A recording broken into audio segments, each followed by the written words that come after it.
हमारे शास्त्र आज्ञा करते हैं और आचार्य जन भी ऐसा कहते हैं,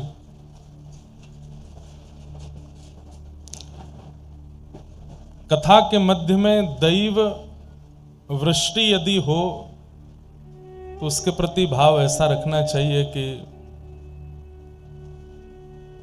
सब देव वृंद अनुष्ठान से प्रसन्न हो रहे हैं, ऐसी भावना रखते हैं। अब कई बार ऐसा होता है ना कि प्रसन्नता में व्यक्ति जब नृत्य करता है तो बाकी के 5 लोग जो नाच रहे होते हैं उनको गिर देता है। जब किसी की बारात निकलती है और कोई बहुत जोर से किसी को नृत्य आवे, अब उसका नृत्य है तो आनंद का, वो उत्साह में नाच रहा है, लेकिन वो ऐसे नाचता है कि बाकी के 5 लोग गिर जाते हैं। तो कई बार हमारे उत्सव, हमारी प्रक्रिया से जब ठाकुर जी बड़े प्रसन्न होते हैं तो देवताओं से कहते हैं नृत्य करो, और देवताओं का नृत्य कभी कभी ऐसा होता है कि 2-4 लोग गिर जाते हैं। तो कल ऐसा ही हो रहा था, पवन और इंद्र दोनों नृत्य कर रहे थे, सब आनंद में था, लेकिन हमको था कि आप सब लोगों को घर भी जाना होगा, कहीं बहुत तेज वर्षा हो जाए, हमको तो गाड़ी में ले जाएंगे, हमारी तो सुरक्षा भी है, हम तो पहुंच जाएंगे, आप कैसे जाओगे। इसलिए फिर मन में भाव आया कि कथा को यहीं विश्राम देके और आगे का प्रसंग कल से सुनाएंगे। या फिर ऐसा कहो, नववर्ष प्रारंभ कर रहे हैं हम लोग कथा के मध्य में, तो ठाकुर जी ने मन में विचार किया कि जैसे हमारे यहाँ प्रोक्षण किया जाता है, जल का छिड़काव करते हैं तो वो पवित्र हो जाता है। अपवित्र पवित्रो वा सर्वावस्थांगतो पिवा स्मरेत पुंडरी काक्षम सवायाभ्यंतर शुचि। तो ऐसे ही कल तक जो कुछ भी हमने किया जीवन भर, उस पर ठाकुर जी प्रोक्षण कर रहे थे, और प्रोक्षण करके सब पवित्र कर रहे थे। बोले पूर्व का सब खत्म, आज से नवीन प्रारंभ। तो आज नववर्ष है, हम समस्त सनातनियों का, समस्त हिंदुओं का आज नववर्ष है। उस नववर्ष पर ठाकुर जी ने कल प्रोक्षण किया, पूर्व के समस्त पापों को नष्ट करके नवीन बना करके आज से हमारा नववर्ष प्रारंभ कराया है, ऐसी भावना है। देखो एक बात समझने की है भैया, 1 मिनट, वो दोनों चल रहे हैं क्या, वो आगे जो रखे हैं? हाँ, तो वैष्णव का स्वरूप ऐसा होता है, भक्ति मार्ग पर चलने वाले का स्वरूप ऐसा होता है, वो हर परिस्थिति में सकारात्मक ही सोचता है। ये बात बिल्कुल सत्य, और सकारात्मक ही होता है सब कुछ, नकारात्मक कुछ भी नहीं होता हमारे साथ में। हमारी सोच नकारात्मक हो जाती है और सब नकारात्मक होता चला जाता है। व्यक्ति यदि सोच ले कि ये अच्छा ही हुआ है और उसमें अच्छा ही ढूंढने लगे तो अच्छा ही मिल भी जाती है। नामदेव जी महाराज एक गुफा में जाके बैठ गए, तो किसी राह चलते हुए ने कह दिया, महाराज जी इस गुफा में मत बैठो। बोले क्यों? बोले इसमें भूत प्रेत रहते हैं। नामदेव जी बोले देखेंगे। नाम जप करने लगे, तभी क्या देखते हैं, एक चूहा सामने आ गया। जैसी पलक झपक के दोबारा देखा तो वो चूहा बिल्ली बन गया। फिर पलक झपक के देखा तो वो कुत्ता बन गया। फिर पलक झपक के देखा तो हाथी बन गया। फिर पलक झपक के देखा सांप बन गया। फिर पलक झपक के देखा कुछ और बन गया। प्रेत था, बार बार रूप बदल रहा था। लेकिन श्री नामदेव जी महाराज ने तुरंत दंडवत प्रणाम करके साष्टांग करते हुए कहा, इतने रूप बदलने की सामर्थ्य प्रेत में नहीं है, ये तो मेरे पांडुरंग विठ्ठल भगवान में है, ये तो साक्षात पांडुरंग नाथ आए हैं। और जैसे ही प्रणाम किया, प्रणाम करते ही था तो वो प्रेत ही, लेकिन प्रेत को भी ठाकुर जी मान के प्रणाम किया तो प्रेत भी मुक्त हो गया, ठाकुर जी प्रकट हो गए वहां पर। और उस दिन ठाकुर जी ने श्री नामदेव जी से कहा, सकारात्मक सोच में मेरा निवास है। व्यक्ति सकारात्मक सोच के साथ यदि निर्वहन करने लगे तो मेरा अनुभव हो जाएगा। प्रहलाद जी महाराज को होलिका अग्नि में लेकर के बैठ गई, क्यों नहीं जले? क्योंकि उनका विश्वास था कि अग्नि भी श्री ठाकुर जी हैं। प्रहलाद जी महाराज को पर्वत से घेर दिया, बोले पर्वत भी श्री ठाकुर जी हैं। सर्पों के बीच में छोड़ दिया, बोले आप में भी ठाकुर जी हैं। सब जगह ठाकुर जी का भाव नहीं, पूर्ण विश्वास रखते थे, और उस भावना से ठाकुर जी सब जगह रक्षा करते थे। हमारे आपके अंदर वस्तु के प्रति भय इस बात को प्रमाणित करता है कि हम ये मानते नहीं है कि इसमें ठाकुर जी हैं, और फिर उससे मिलने वाली हानि हमको होती है। विश्वास तो भक्त का स्वरूप होता है, वो हर परिस्थिति में सकारात्मक सोचता है। हवा चली, व बारिश आई, कुछ हुआ, सब चीज में सकारात्मक। हमारे पूज्य पिताजी महाराज कथाओं में ये तो होता है, साल भर की 2-4 कथाओं में तो होता ही है, आंधी आएगा, तूफान आएगा, पंडाल। अब तो ठीक ठाक कथाएं होने लगी। हमने ऐसी भी कथाएं की हैं। एक जगह कथा हुई थी, पंडाल उड़ गया, एसी उड़ गए, सोफा उड़ गए, श्रोता सब भाग गए, भागवत जी रह गई और हम रह गए। हमको बिल ले गए, गाड़ी में बैठा के व्यास मंच पे पूरे पर त्रिपाल बांध दिया। यजमान जी का फोन आया, महाराज जी क्या करें? मैंने कहा अब कथा तो होगी, शुरू हो गई है, अब विश्राम नहीं हो सकती। पंडाल वाले भैया से कहा, बोले मैं कैसे बनाऊं? बोले कैसे भी बनाओ। तो रात रात में उन्होंने एक बल्ली पर टंगने वाला पंडाल बना दिया। गांव के लोग फिर से, गांव में हुई थी कहीं कथा, बहुत पुरानी बात है, 2016 या 17 की बात होगी। दूसरे दिन कथा हुई। कथा, अच्छा कथा में नहीं आती थी आंधी, कथा विश्राम में होती थी आंधी। कथा विश्राम हुई तो पूरा पंडाल ऐसे गुब्बारे की तरह उड़ा आकाश में, और फिर एक झोंका आया, फिर उड़ गया।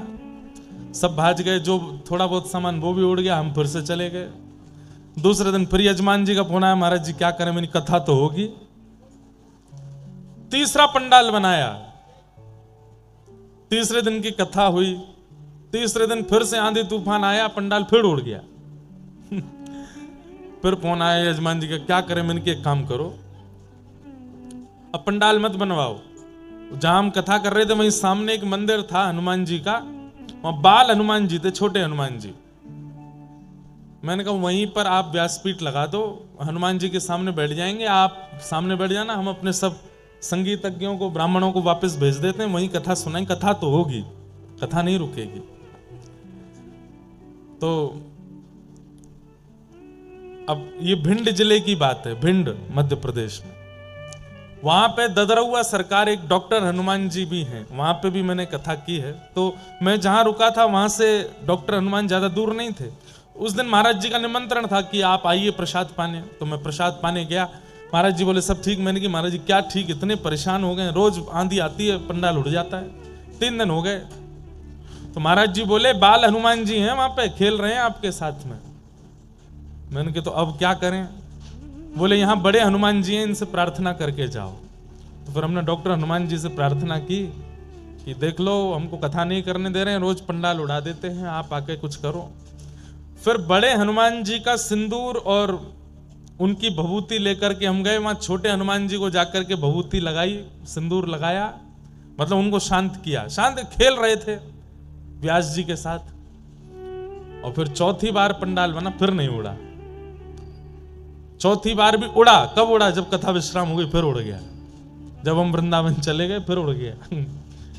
तो एक बार ऐसी भी कथा हुई। एक बार हमारे पूज्य पिताजी महाराज की कहीं कथा हुई,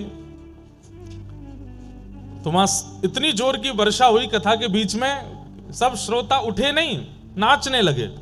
और नीचे से बोले महाराज जी आप तो कथा, आप कीर्तन कराते रहो, बारिश हो रही है बढ़िया, हम आनंद ले रहे हैं। पिताजी बड़े प्रसन्न थे क्योंकि उन पर एक भी बूंद पानी नहीं आया था। पिताजी बोले तुम लोग कथा सुनो, कीर्तन में नृत्य करो, हम कथा सुना रहे हैं। थोड़ी देर बाद एक श्रोता ने इशारा किया। पिताजी बोले क्या? बोले ऊपर देखिए। ऊपर देखा तो इतनी बड़ी पॉलिथीन भर गई थी, वो भरते भरते भरते नीचे आ गई थी। पिताजी बोले अब भैया देखो कथा विश्राम, आरती हम सूक्ष्म रूप से कर देते हैं, अब हम चलते हैं। बस आरती करके जैसे ही उतरने लगे वो पॉलिथीन फटी, पूरा जल व्यास मंच पे। तो ये तो प्राकृतिक स्थिति है, होती रहती है, परंतु हमें सब स्थितियों में सकारात्मक ही सोचना है। हमारे अमित जी बड़े चिंता कर रहे थे, आज हमको ले गए पांडुपोल हनुमान जी, पांडुपोल हनुमान जी है ना, दर्शन करने के लिए गए।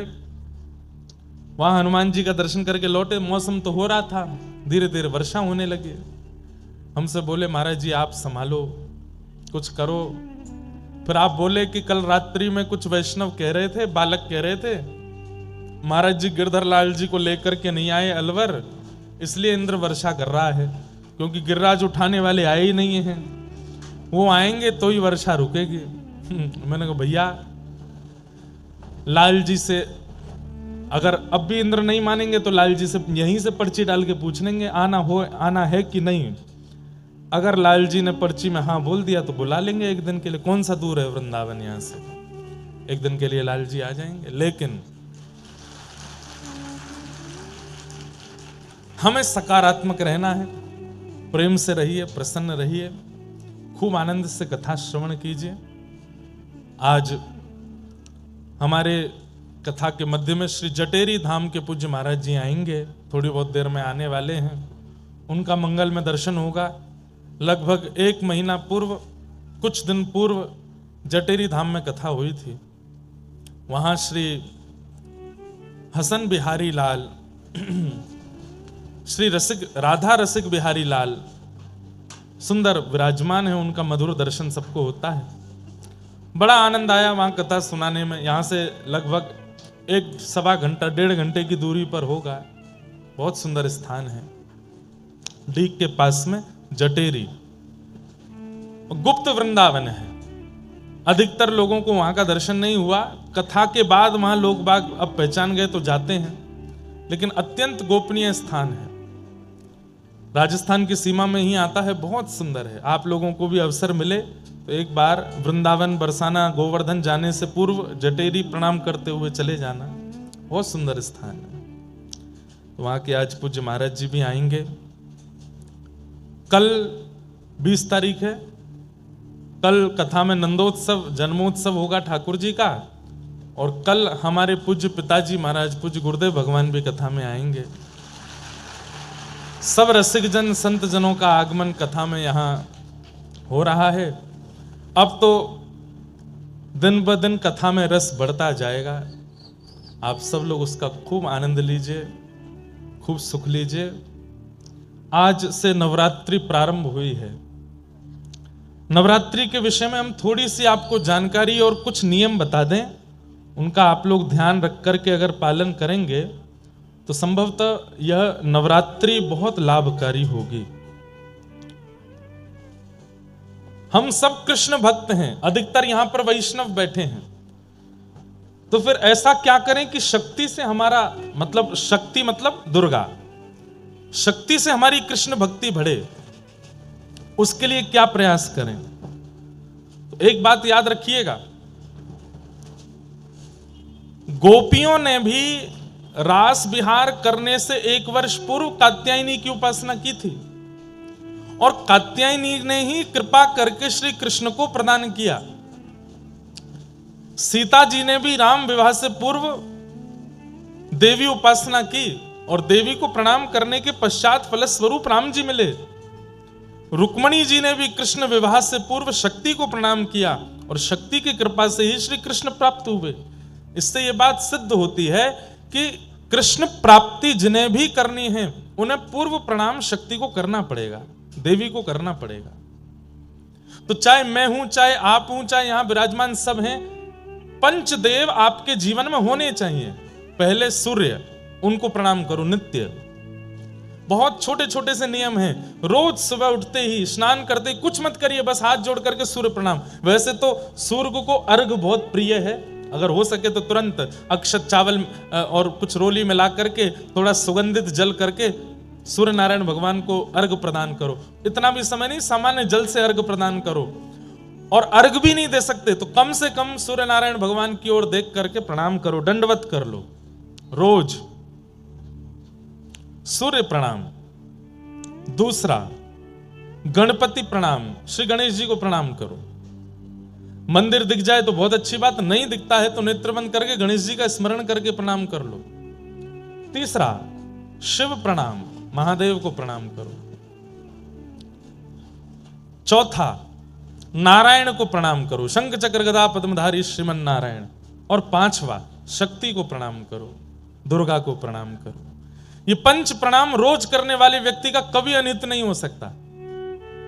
ये पंच प्रणाम नित्य करने चाहिए। जय हो। श्यामा प्यारी कुंज बिहारी, जय जय श्री हरिदास दुलारी।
श्यामा प्यारी कुंज बिहारी, ऐसे ऐसे गाते हैं। अलवर वाले आलसी है गए हैं, कचौड़ी कढ़ी खा खा के हैं, कढ़ी कचौड़ी खा खा के आलसी है गए सबरे।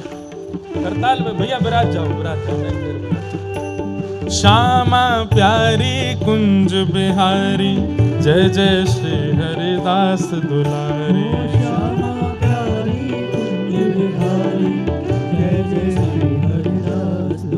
ओ श्यामा प्यारी कुंज बिहारी, जय जय श्री हरिदास दुलारी।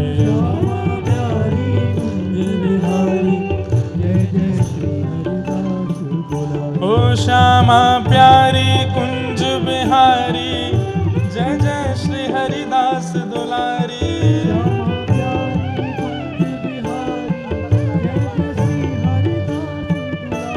श्यामा प्यारी कुंज बिहारी, जय जय श्री हरिदास दुलारी।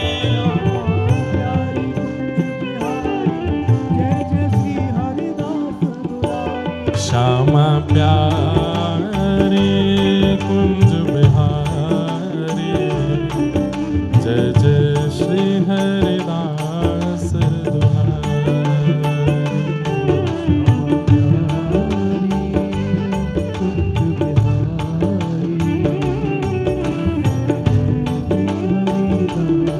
बोलो वृंदावन बिहारी लाल की। कुछ दिन पूर्व जिस रस का प्रवाह आपके पास के क्षेत्र में चल रहा था, ऐसे श्री जटेरी धाम के पूज्य महाराज जी हम आप सबके मध्य में आज पधारे हैं।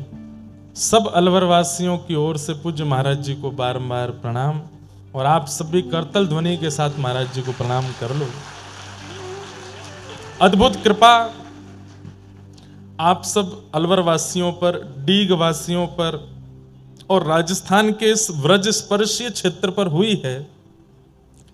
कुछ वर्ष पूर्व ही श्री वृंदावन की हरिदासी परंपरा के इस सुंदर स्थान का पुनरुत्थान हो रहा है, जहां कुछ दिन पहले कथा चल रही थी। तो हमने आप सबसे निवेदन किया है, वृंदावन जाते समय, गिरिराज जी जाते समय, बरसाना जाते समय, व्रज की यात्रा करते समय या व्रज से वापस लौटते समय जटेरी जरूर प्रणाम करने जाइए हमारे कहे से। और हम तो एक बात निवेदन कर दें कि वृंदावन जाने के लिए संभवतः पूरे दिन की आवश्यकता होती है। आप लोगों को तो पूरा दिन ही चाहिए, सुबह जल्दी जल्दी जाओगे, दर्शन वर्शन करके फिर रात तक आ पाओगे। पूरे दिन का अवकाश यदि नहीं है, 2-4 घंटे का ही अवकाश है, तो आपके लिए वृंदावन जटेरी में प्रकट है, आप वहीं चले जाओ। वहां जाकर के सुख ले आओ।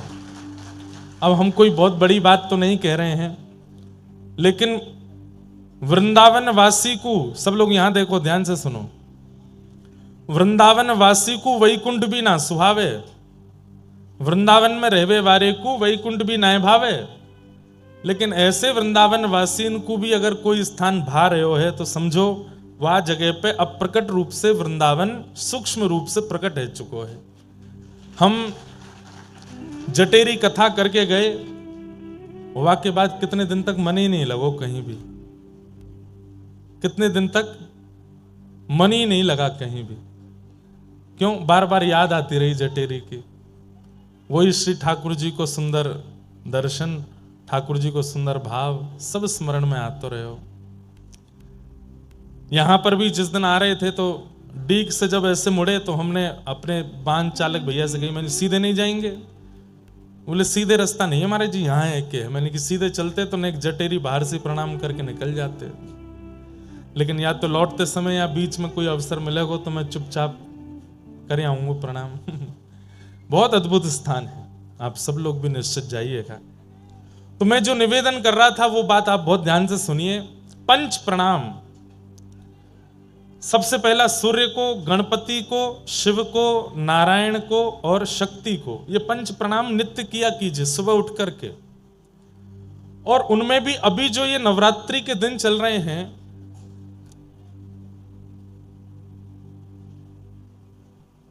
तीन 365 दिन में भजन करके, भक्ति करके, साधन करके, नियम करके जिस भाव को आप प्राप्त नहीं कर पाते हैं वो इन विशेष रात्रियों में प्राप्त हो जाते हैं। आप अन्य दिनों में जो साधन करोगे, अन्य दिनों में जो भजन पूजन करोगे, उसका प्रभाव हो सकता है कहीं ना कहीं आपकी योग्यता देख करके प्राप्त होगा, लेकिन इन 9 दिनों में किया गया साधन आपको निश्चित प्राप्त हो जाएगा। और इन 9 दिनों में कोई बहुत बड़ा नियम नहीं बता रहे हैं हम आपको, बस एक नियम बता रहे हैं।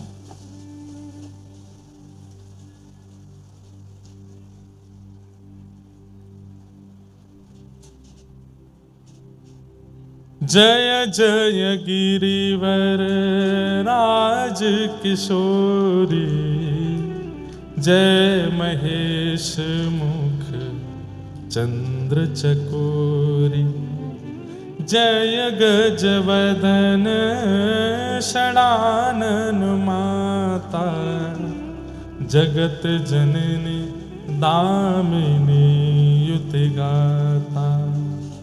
नहीं तब आदि मध्य अवसाना, अमित प्रभाव वेद नहीं जाना।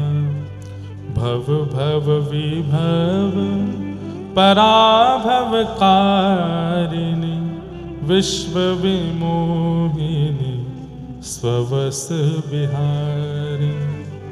बस ये पंक्तियां गौरी स्तुति की रोज गानी है 9 दिन तक।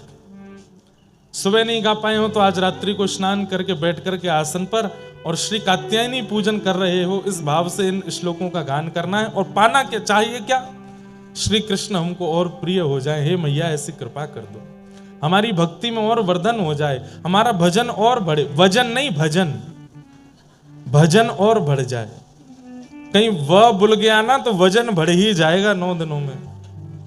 भजन बढ़े, वृंदावन के प्रति प्रीति बढ़े, सदगुरु के प्रति विश्वास बढ़े, संतों की सेवा के प्रति रुचि बढ़े, आलस्य रहित हो जाएं हम ठाकुर जी की सेवा में।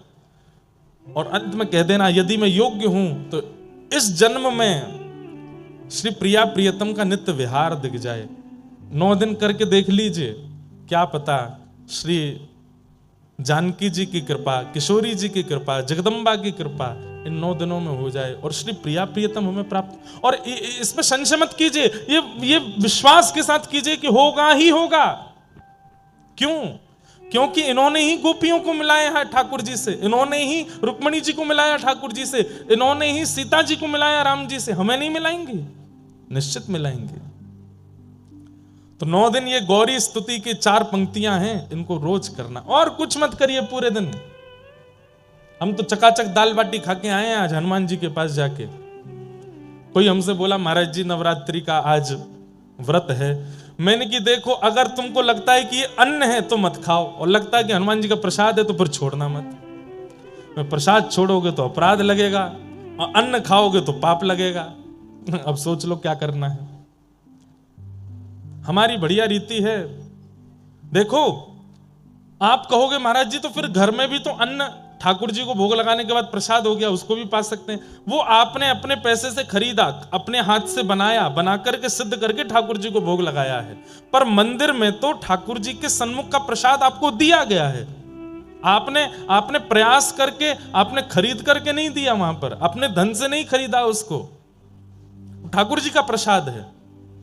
तो अन्न के प्रति, प्रसाद के प्रति अन्न बुद्धि यदि रखोगे तो वो दोष युक्त होगा, लेकिन प्रसाद के प्रति प्रसाद बुद्धि। लेकिन याद रहे, फिर कहीं ऐसा नहीं हो कि अभी नवरात्रि के व्रत चल रहे हैं और याद आई कि वो वाले हनुमान जी का लड्डू बहुत बढ़िया मिलता, महाराज जी ने कह दिया है कि प्रसाद के प्रति अन्न बुद्धि मत रखो, खाने चलते हैं। नहीं, दोष लगेगा, क्योंकि आप जीव के आकर्षण में वहां जा रहे हो, प्रसाद के आकर्षण में नहीं। प्रसाद के आकर्षण में जीव का स्वाद नहीं होता, प्रसाद के आकर्षण में तो प्रसाद का स्वाद होता है। तो नवरात्रि के दिन है, कई लोग बहुत नियम करते हैं, हमारा भी नित्य हवन का नियम है, लेकिन हम आपसे बहुत स्पष्ट कह रहे हैं, सब नियम एक तरफ और गौरी स्तुति का भाव से पाठ एक तरफ, इससे ज्यादा कुछ नहीं करना है।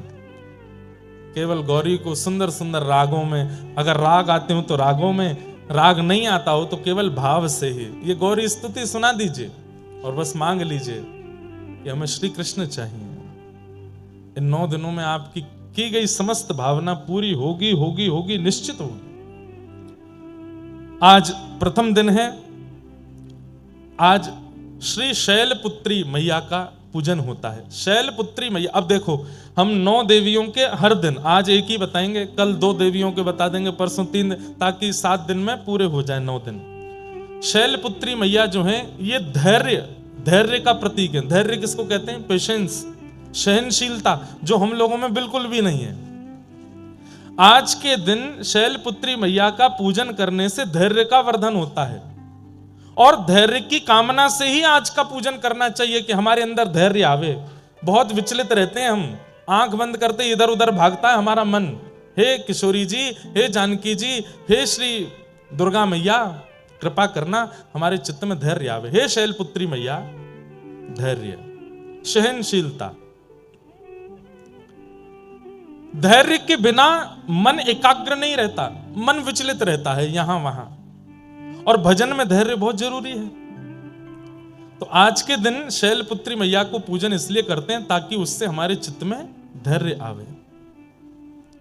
धैर्यवान नहीं है हम लोग, जरा कोई हमसे हमारी वास्तविकता बता दे तो हम मचल जाते हैं। कोई जरा आके हमसे कह दे तुम बहुत लोभी हो तो क्रोध आने लगता है। लेकिन चाहे दुनिया कुछ भी कह दे, हमारे चित्त को कोई फर्क ना पड़े, तो इसका मतलब आपके चित्त में धैर्य है, और वो धैर्य शैलपुत्री मैया प्रदान करती हैं। तो ऐसी शैलपुत्री मैया को हम बारंबार प्रणाम करते हैं, वंदन करते हैं।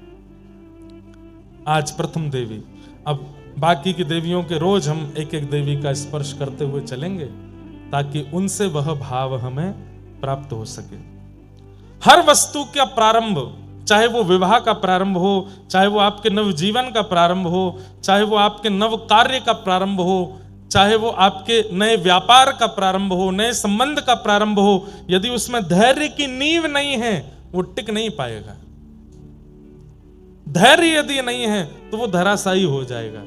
इसलिए नवरात्रि में पहले दिन शैलपुत्री मैया का पूजन किया जाता है, क्योंकि वो धैर्य की देवी है, धैर्य प्रदान करती हैं। तो आज की मैया से हम प्रार्थना करें कि आप हमें धैर्य प्रदान करो, हमारे चित्त में स्थिरता आवे, धैर्य आवे, पेशेंस आवे। ऐसी मैया को हम प्रणाम करते हैं और अब आगे के क्रम में प्रवेश करेंगे। पर हमारा भाव है कि क्रम प्रारंभ हो उससे पूर्व हमारे मध्य में महाराज जी पधारे हैं। महाराज जी 2 शब्द अपना आशीष कुछ प्रदान कर दें। थोड़ा जटेरी धाम के बारे में आप सबन को, और वैसे तो सब जानते ही हैं, मैं एक और आपको अवगत करा दें, फिर आज के क्रम में हम लोग कल नरसिंह मेहता जी का प्रसंग अधूरा रह गया था, वहीं से शुरू करेंगे, ठीक है। बोलो वृंदावन बिहारी लाल की जय, श्री राधा रमण लाल की जय, श्री राधा वल्लभ लाल की जय, जय श्री राम। श्री राधे।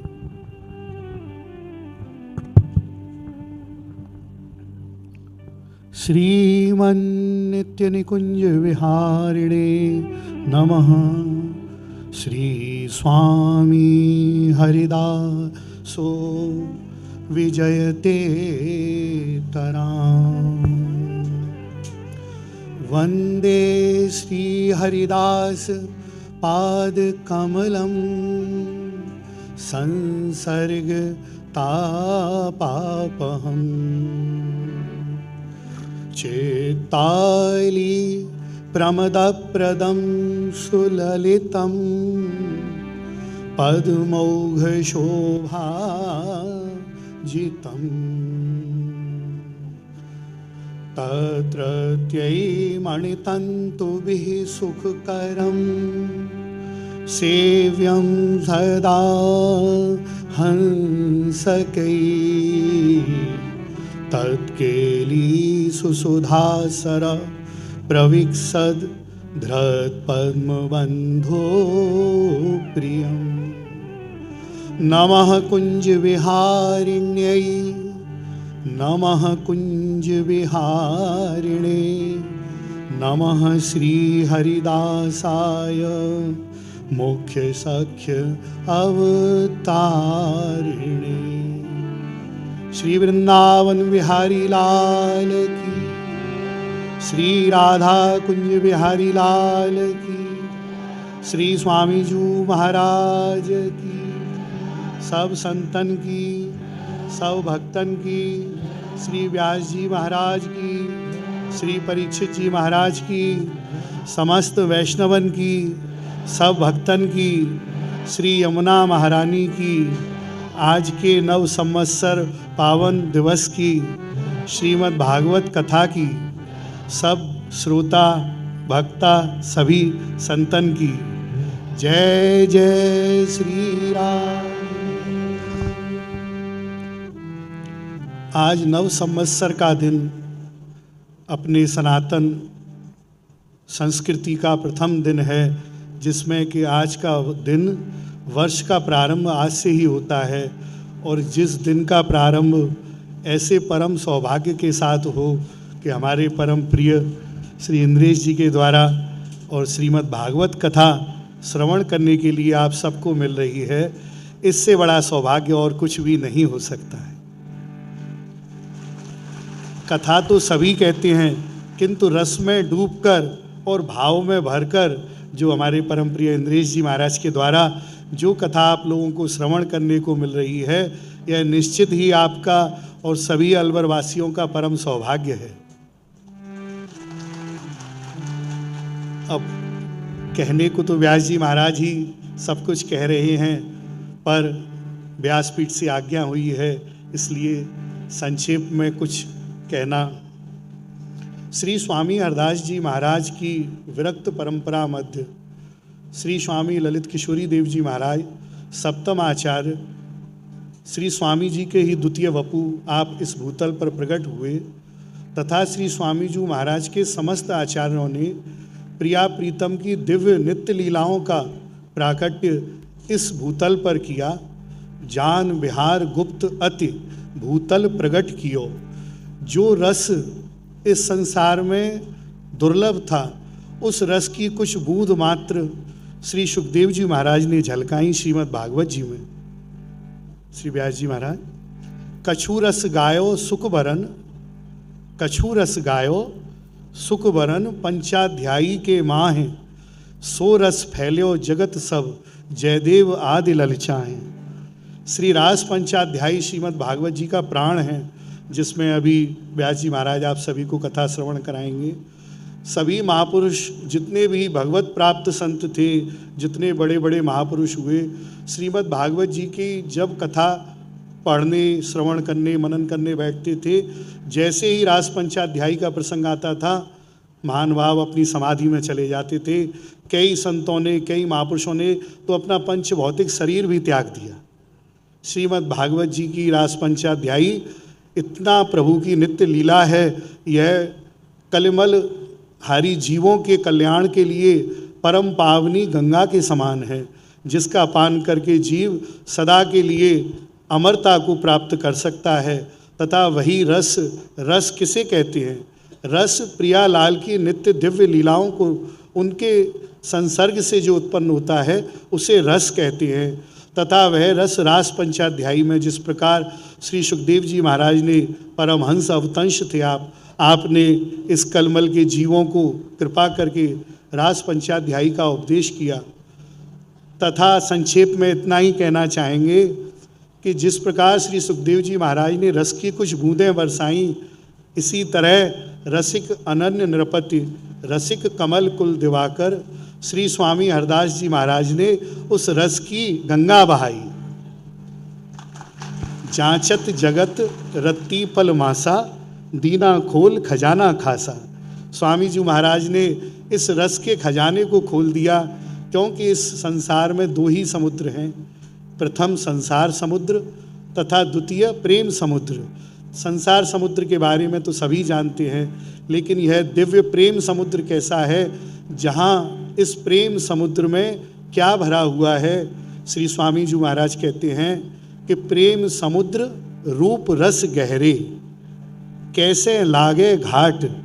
इस प्रेम के समुद्र में प्रियालाल के दिव्याति दिव्य, मधुराति मधुर, सूक्ष्माति सूक्ष्म उस दिव्य स्वरूप की आनंद की लहरें जिसमें उठती रहती हैं, जिसमें उनके रूप और रस की तरंगें उठती रहती हैं, उस समुद्र में कोई घाट अर्थात किनारा, कोई किनारा है ही नहीं तो लगेंगे कहाँ।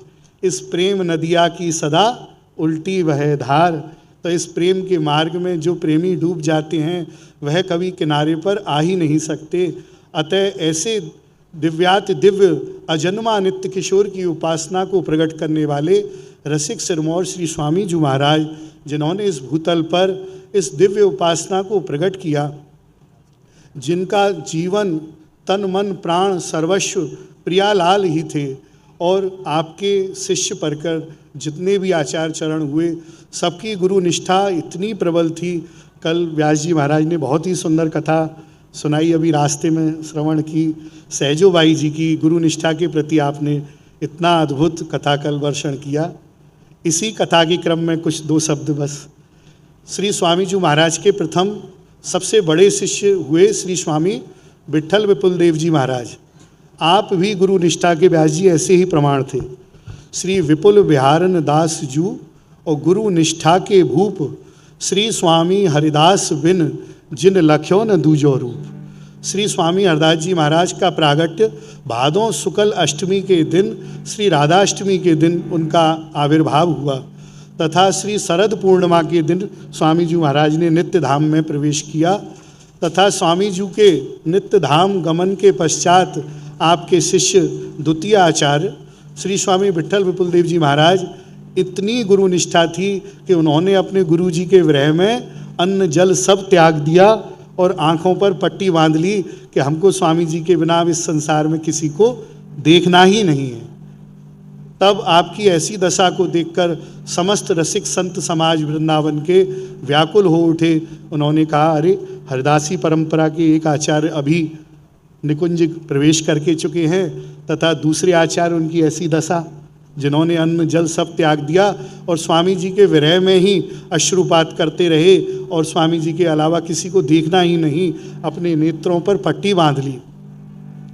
तब सभी रसिक समाज ने एक अनुक्रम किया। उन्होंने कहा, महाराज का मन किसी प्रकार प्रसन्न करने के लिए कोई यत्न किया जाए। तब व्यास जी महाराज सभी रसिकों ने एक रास लीला का आयोजन किया। तो रास लीला में सभी पधारे, सभी संतों को बुलाया। बहुत अनुनय विनय करने पर आप श्री स्वामी विट्ठल विपुल देव जी महाराज पधारे। बड़े बड़े सिद्ध संतों के कहने पर, नहीं तो स्वामी जी जा ही नहीं रहे थे। सब ने बुलाया, स्वामी जी महाराज पधारे, लेकिन नेत्रों पर पट्टी ही बांध कर। पट्टी बांधकर आप पधारे, तब रास के मध्य में रास के स्वरूप श्री प्रिया प्रीतम को बड़े बड़े संतों ने समझाया कि आपको जाकर श्री स्वामी विट्ठल विपुल देव जी की आंखों की पट्टी खोलनी है। तब रास महारास प्रारंभ हुआ। महाराज की लीला अनुकरण होते होते उन्हीं लीला स्वरूपों में ठाकुर जी का स्वरूप जो श्री बिहारी जी बने थे, वह नृत्य करते करते स्वामी जी के पास गए और उनसे बोले, विट्ठल विपुल देव जी आँख खोलो। उन्होंने कहा, आप कौन हैं? उन्होंने कहा, हम नंद नंदन यशोदा नंदन श्री कृष्ण भगवान हैं। बोले, आपके पास स्वामी जी हैं? जैसे सहजोबाई जी ने अपने गुरु जी के लिए कहा था। स्वामी जी ने पूछा, हमारे स्वामी हरदास जी महाराज हैं आपके पास? तब ठाकुर जी सक पका गए, संकोच बस। बोले, स्वामी जी तो नहीं है। तब स्वामी जी विट्ठल विपुल देव जी महाराज बोले, तो फिर महाराज हम आपको अब नहीं देखेंगे। यदि गुरु नहीं तो गोविंद भी नहीं, अपने गुरु के बिना हम गोविंद को क्या निहारें। तब ठाकुर जी के स्वरूप आगे चले गए। उन्होंने जाकर श्री प्रियाजू के स्वरूप से कहा कि स्वामिनी जी अब तो यह आपकी ही मान सकते हैं, हमारी प्रार्थना इन्होंने स्वीकार नहीं की, अतः आप ही जाइए, आप ही इनके नेत्रों की पट्टी को खोल सकती हैं। तब ऐसा कहते ही रास के मध्य बोल लियो, विपुला बिठुला विपुला बिठुला। उसी रास में होते होते जब स्वामिनी जी प्रियाजू जब नृत्य करते करते विट्ठल विपुल देव जी महाराज के पास पहुंची, उन्होंने कुछ नहीं कहा, उन्होंने केवल आचार्य चरणों का हाथ पकड़ा। जैसे ही हाथ का स्पर्श हुआ, प्रियाजू के कर कमल का स्पर्श पाते ही वहाँ लीला स्वरूपों में साक्षात प्रिया प्रीतम प्रकट हो गए। जैसे ही प्रियाजू साक्षात प्रकट हुई, श्री आचार्य चरण श्री स्वामी विट्ठल विपुल देव जी महाराज ने बस 2 शब्द विनती कही कि करुणानिधि मम स्वामिनी, करुणानिधि मम स्वामिनी, तुम पकड़ो मम हाथ, और अब करुणा कर लाडली मोह राख आपने साथ। स्वामी जी की विनती करते ही प्रियाजू ने उनकी विनती को स्वीकार किया तथा रास के मध्य में सभी रसिक समाज के मध्य में श्री स्वामी जी श्री विट्ठल विपुल देव जी महाराज सदैह प्रिया प्रीतम के स्वरूप में लीन हो गए। ऐसे ही आचार्य चरणों की कृपा आज वर्तमान समय में श्री गंधमादन पर्वत की पावन तलहटी, एक तरफ नरनारायण पर्वत के मध्य में श्री जटेरी धाम ठाकुर जी ने प्रकट किया है। धाम तो काफ़ी प्राचीन है, पर स्वामी जी के संतों की कृपा हुई, बाबा आनंदनाथ जी की कृपा हुई, ठाकुर जी दास को कहीं से श्री वृंदावन धाम से लेकर आए तथा इस राजस्थान की पावन धरती पर श्री वृंदावन धाम ही श्री जटेरी धाम में प्रकट हुआ है। यह सब कहने से नहीं, स्वयं अनुभव से ही पता चलेगा। अतः जो ठाकुर जी के दर्शन श्री वृंदावन में होंगे, वही श्री जटेरी धाम में आज बड़ों की कृपा से हो रहे हैं। संक्षेप में अपनी वाणी को विराम देते हुए, प्यारी जू मुँह पर कृपा करो, ऐसी रुचि उपजय जिय मेरे, तुम्हें न छिन बिसरो, आपुन अपनी कर प्रेम बढ़ावो, निज रस रीत सो हियो भरो, श्री बिहारी बिहारन दास कहतियों, विपिन विहार ढरो। जय जय श्री कुंज बिहारी लाल, श्री कुंज बिहारी श्री हरदास। बड़ी कृपा, बड़ी कृपा। खूब सुंदर महाराज जी ने श्री विट्ठल विपुल देव जी की गुरु निष्ठा के ऊपर जो भाव कहे हैं, प्रयच्छति गुरु प्रीतो वैकुंठम योगी दुर्लभम। हमारी भागवत जी के तो महात्मा में ही कह दिया कि गुरु प्रसन्न होंगे तो बड़े बड़े योगियों को, सिद्धियों को भी जो प्राप्त नहीं है वो आपको प्राप्त हो जाएगा गुरु प्रसन्नता से। अद्भुत महाराज जी के भाव। अब हम लोग आगे के क्रम में प्रवेश करें। कल खूब जोर की वर्षा आ गई थी तो प्रसंग आधा ही रह गया, तो रात में नरसिंह मेहता हमारे सपने में आए। हमने कि क्या हुआ महाराज? तो बोले बस प्रसंग पूरा करके आइए जल्दी। मैंने कहा आज जाति कथा में करेंगे। तो कल हम लोग सुन रहे थे कि कुछ संतों की जमात, ये प्रसंग सुना क्यों रहे थे कि ईर्ष्यालुओं को ठाकुर जी नहीं मिलते। आपके अंदर कितने दोष हैं अपने आप लिखिए, हमारे कहने से काम करेंगे। यहां पर जितने भी दंपति बैठे हैं, पति पत्नी, यहां पर जितने भी बहन भाई बैठे हैं, यहां पर जितने भी मित्र बैठे हैं, यहां पर जितने भी आपस के सगे बैठे हैं, युगल युगल जोड़ी बना लीजिए। और कथा से जाने के बाद आप लोगों को एक काम करना है, पति पत्नी एक दूसरे को पर्चा और पेन दे में और एक दूसरे से कहें, तुमको मुझ में जितने दोष दिखते हैं सब लिख करके मुझे दिखाओ। पत्नी पति के लिखे, पति पत्नी के लिखे, बहन भैया के लिखे, भाई बहन के लिखे, भाई भाई एक दूसरे के लिखो, मित्र मित्र एक दूसरे को। लेकिन सौगंध है एक दूसरे की, जबरदस्ती बढ़ा चढ़ा के मत कोई ईर्ष्या में कुछ एक दो पद ज्यादा लिख दो कि तुम में ये भी है ये भी है। नहीं, जो अनुभव होता है वही लिख करके और उसको दीजिए। ये बहुत बड़ी एक प्रक्रिया है, और आपस में देख करके फिर अनुभव कीजिएगा। आपके शायद नेत्र खुल जाएंगे। कई ऐसे दोष होंगे जो आपको लगता ही नहीं है कि आपके अंदर है, लेकिन सामने वालों को वो दिखते हैं और वो दोष आपको पता चलेगा। उन समस्त दोषों को ठाकुर जी के हवाले कर देना, क्योंकि सब दोषों के साथ ठाकुर जी मिल जाएंगे। अगर एक दोष उनमें है तो ठाकुर जी के मिलन में बाधा आ सकती है, और वो दोष क्या है? ईर्ष्या। अगर सामने वाले ने लिख दिया कि तुम्हारे अंदर ईर्ष्या भी है, मैंने कभी अनुभव किया था, तो आपको चिंता होनी चाहिए। क्यों? क्योंकि ठाकुर जी मिलेंगे नहीं।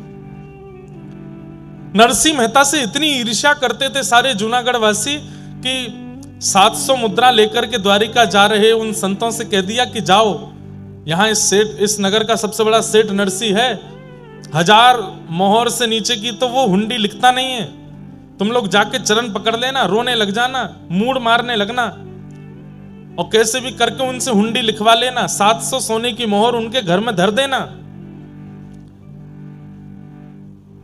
संतों ने वैसा ही किया। संतों को देख करके नरसिंह मेहता जी चरण धोने लगे, माला पहनाने लगे। अच्छा, उन मन चले लोगों ने पहले ही बता दिया था कि तुम नरसिंह मेहता के पास जाओगे तो वो तुम्हारे पैर छू करके, धो करके, माला पहना के मनाने का प्रयास करेगा कि तुम हुंडी मत लिखवाओ, लेकिन फिर भी तुम मानना नहीं, लिखवा लेना उससे। नरसिंह मेहता तो बेचारे संतों को देख के प्रणाम करते थे, चरण धोते थे, माला पहनाते थे। संत जन कहने लगे, जरूर हमको मनाने की प्रक्रिया चल रही है कि हम हुंडी ना लिखवाएं। संतों ने कहा, नरसिंह जी हमारा एक काम कर दीजिए। बोले क्या? हमको द्वारिका जाना है, बीच में बड़े लुटेरे और चोर उचक्के मिलते हैं, हमारा धन लूट लेंगे, हमारी पूरे विश्व भारत की यात्रा पूरी हो रही है, द्वारिका में हमको भंडारा करना है, ये 700 सोने की मोहर जैसे तैसे हमने बचाई है, इनको रख लीजिए, हुंडी लिख दीजिए। आपका कोई सेठ वहां हो या आपका कोई सेवक द्वारिका में हो, हम उसको जाके दिखा देंगे, वो हमको वहां 700 सोने की मोहर दे देगा, तो हम वहां अपना भंडारा कर लेंगे। नरसिंह मेहता जी बोले, आपको मुझे देख के लगता है कि मैं हुंडी लिखता हूंगा? बोले, हुंडी लिखने वाले आप जैसे ही होते हैं, वो ऐसे बन के रहते हैं कि कोई उनसे हुंडी लिखवा ना पावे। ये आपकी फटी धोती और आपके तन की स्थिति से हम बहकने वाले नहीं हैं, हमारी हुंडी लिखिए। इतना पीछे पड़ गए संत जन, नरसिंह मेहता रोने लगे, मेरी कोई गद्दी नहीं है द्वारिका में, अरे मैं किसी को नहीं जानता सिवाय एक के। बोले, किसको जानते हो? बोले, वहां सांवरिया सेठ हैं, वो द्वारिकाधीश को बोल रहे थे, केवल उन्हीं को जानते। बोले, उन्हीं के नाम से लिख दो। नरसिंह मेहता बोले, इस बात पर मुझे विश्वास भी है कि वो इनको दे देंगे, लेकिन मैं ये कैसे करूं? मैं ठाकुर जी पर कैसे थोप सकता हूं? और रही बात, हुंडी तब लिखी जाती है जब आप किसी से धन ले लो और सामने जिसके नाम पर हुंडी लिखी उसको देने की तुम में सामर्थ्य हो। मैं ठाकुर जी को कैसे दूंगा? तब नरसिंह मेहता के मन में एक विश्वास जगा। बोले, संत जन तो मान नहीं रहे, तो 700 सोने की मोहर लेके तुरंत पूरे जूनागढ़ के ब्राह्मण, विप्र और संतों को बुला के भंडारा कर दिया, दक्षिणा बांट दी, भंडारा कर दिया, सब संतों को खिला दिया। और एक पत्र लेकर के नरसिंह मेहता जी ने लिखा, हे नाथ, आपके नाम पर मैं इनकी हुंडी लिख रहा हूं, 700 सोने की मोहर मैंने लेकर के आपके नाम से हुंडी लिख दी है, कृपा कर द्वारिका जब ये लोग पहुंचे तो मेरी लाज रखना, इनको 700 सोने की मोहर दे देना। रही बात, मैंने आपको 700 मोहर दी नहीं तो फिर आप इनको कैसे दोगे? लेकिन मैं दे चुका हूं। कैसे? बोले, संतों के, ब्राह्मणों के हृदय में आप रहते हो, 700 सोने की मोहर का भंडारा करके मैंने आपको दे दिया है, इसलिए आप इनको दे दीजिएगा। संतों को पवा दिया, मतलब ठाकुर जी तक पहुंच गया।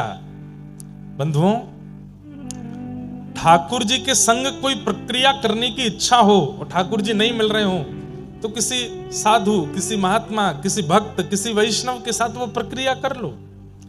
प्रक्रिया के रूप में भोजन पवा दो, प्रक्रिया के रूप में उनको सुंदर वस्त्र दे दो, प्रक्रिया के रूप में उनका श्रृंगार कर दो, तिलक चंदन लगा दो, प्रक्रिया के रूप में उन्हें दक्षिणा दे दो, प्रक्रिया के रूप में इत्र लगा के सुगंधित कर दो, प्रक्रिया के रूप में माला पहना दो। कुछ बना के पवाने की इच्छा ठाकुर जी को है, संतों को पवा दो, क्योंकि संत सीधी डिलीवरी कराते हैं। ठाकुर जी भगवान का ब्लिंकेट है संत जन। ठाकुर जी के पोस्टमैन हैं सारे संत जन, भक्त जन, वैष्णव जन। जो ठाकुर जी को देना हो इनको दे दो, सब पहुंच जाता है वहां पे। पूज्य मलुकपीठ वाले महाराज जी एक बार कथा में बता रहे थे सत्य घटना। बिहार के एक पंडित जी ने एक सेठ जी से जाके कहा कि हमको जगन्नाथपुरी जाना है, दान दक्षिणा कुछ है नहीं हमारे पास रास्ते के लिए, आप हमें कुछ दे दो। तो सेठ जी ने उनको 100 रुपया दे दिया, बहुत होता था 100 रुपया। और महात्मा जी से कह दिया कि ये 11 रुपए तो आपके आने जाने में खर्च होंगे, 5-6 रुपए में आपको प्रसाद वरसाद हो जाएगा, बाकी का जो बचेगा लगभग 80 रुपया ये श्री जगन्नाथ जी के मंदिर में चढ़ा देना हमारी तरफ से। तो ठीक है। महात्मा गए, जगन्नाथपुरी पहुंच करके उन्होंने खूब सुंदर सेवा करी, संत जनों को खूब प्रसाद पवाया, प्रसाद पवा के भंडारा आदि करा करके अंत में 11 रुपया बचा, 11 रुपया मंदिर में चढ़ा दिया। अब सेठ जी बोले मैं सेठ जी को जाके बता दूंगा कि भाई हम 80 तो नहीं चढ़ा पाए, 11 बचे तो 11 चढ़ा दिए। सेठ जी से जाकर के कहा कि देखो सेठ जी, हमने वहां भंडारा आदि किया तो खर्चा बहुत ज्यादा हो गया, आपने 80 रुपए के लिए कहा था, इतने की टिकट बनी, इतने का प्रसाद हुआ, इतने का हमने भंडारा कर दिया, 11 रुपया बचा था वो हमने महाप्रभु जगन्नाथ जी को अर्पित कर दिया। 100 में से 11 गए, कितने बचे? 100 में से 11 गए, कितने बचे? 89। सब कुछ संतों की सेवा में लगा दिया। 11 रुपए मंदिर में चढ़ा तो सेठ जी के मन में आया मैंने 80 के लिए बोला था, इन्होंने 11 ही क्यों चढ़ाए, चलो कोई बात नहीं 11 चढ़ गए तो अच्छा है। ये सोच करके सेठ जी जब सोए तो रात्रि में महाप्रभु जगन्नाथ स्वप्न में आए और स्वप्न में आकर के बोले तुमने 100 रुपए देकर के एक संत को भेजा था? बोले हाँ, उसमें से 89 रुपए हमने रख लिए हैं, 11 हमने छोड़ दिए हैं। सेठ जी उठ करके बैठ गए, बोले कि संत तो बता रहे थे कि उन्होंने 11 रुपए चढ़ाए, ठाकुर जी कह रहे हैं मैंने इतने रुपए रख लिए। दूसरे दिन जाके जब संत से पूछा कि ये ऐसे स्वप्न में ठाकुर जी ने हमको बताया, तो संत के नेत्र सजल हो गए। बोले कि हमने जो मंदिर में जाके ठाकुर जी को चढ़ाया, ठाकुर जी ने वो स्वीकार नहीं किया, जो संत सेवा में लगाया वो ठाकुर जी ने स्वीकार किया। जो वैष्णव संत सेवा में हमने अर्पित किया उसको ठाकुर जी ने स्वीकार किया है। जो गोलक में जाके चढ़ा के आए, ठाकुर जी के आगे रख के आए, वो ठाकुर जी ने स्वीकार नहीं किए। इसका मतलब ये नहीं कि आप भी मत चढ़ाओ, चढ़ाओ, मंदिर की प्रशासन की व्यवस्था के लिए तो चढ़ाओ, लेकिन उससे ज्यादा साधु सेवा, संत सेवा, वैष्णव सेवा। तो नरसिंह मेहता जी ने भी वही किया, संतों को पवा दिया और कहा द्वारिकाधीश हमने 700 सोने की मोहर भेज दी आपके पास, अब मेरी लाज रखना। संतों को हुंडी देकर के भेज दिया लिख करके। संत जन द्वारिका पहुंचे, वहां जाके ढूंढने लगे सांवलिया सेठ कहां है, कहीं नहीं मिले। पूरी द्वारिका छान मारी, कोई सांवलिया सेठ नहीं। आधी रात जब हुई, संत जन जब रोने लगे गोमती तट पर जाकर के, आहा, अब हम भक्तमाल जी रखी नहीं है, नहीं तो मैं वो छप्पे पढ़ के सुनाता, इतना सुंदर है। श्री प्रियादास जी ने इतनी सुंदर टीका करी है। कैसी सुंदर पाग बांध करके घुंघराले केश में श्री ठाकुर जी हाथ में छड़ी लेकर के, जूती पहन करके, श्रेष्ठ वस्त्र पहन करके, गले में सुंदर हार पहन के, हीरे दमकाते हुए अदब से चलते हुए आ रहे हैं। अरे भैया, हमारे सेठ श्री नरसिंह मेहता जी ने किसी को हुंडी लेकर के भेजा है क्या? जैसी नरसिंह मेहता का नाम सुना संत जन उठ गए, बोले भैया तुम कौन? बोले हम सांवरिया सेठ। आहा, दर्शन करके सब नतमस्तक हो गए। हुंडी जैसे ही वो लिखी हुई हुंडी जैसे ही दी, पढ़ करके ठाकुर जी ने अपने सिर से लगाया और कहा कि महाराज आप लोग कितने भाग्यशाली हैं। बोले क्यों? हमारे नरसिंह जी के दर्शन करके आए हो। बोले नरसिंह जी देखने में तो बड़े सामान्य लगते हैं और आप उनके सेवक हो, आप इतने अद्भुत लगते हो। बोले मेरे जैसे सेवक हजारों हैं उनके, नरसिंह जी तो बड़े अद्भुत हैं। 700 सोने की मोहर तुरंत पकड़ा दी। बोले ये 700 सोने की मोहर तो आपकी जो आपने दी थी वो है, इसके अलावा आप मेरे सेठ जी के यहां से आए हो तो मैं कोई कमी नहीं छोड़ना चाहता। लेकर के गए सोने की थाली में भोजन, खूब सुंदर सुंदर पकवान पवाए, संत सेवा कराई, खूब दक्षिणा ऊपर से प्रदान कर दी। संत जन बड़े प्रसन्न हुए।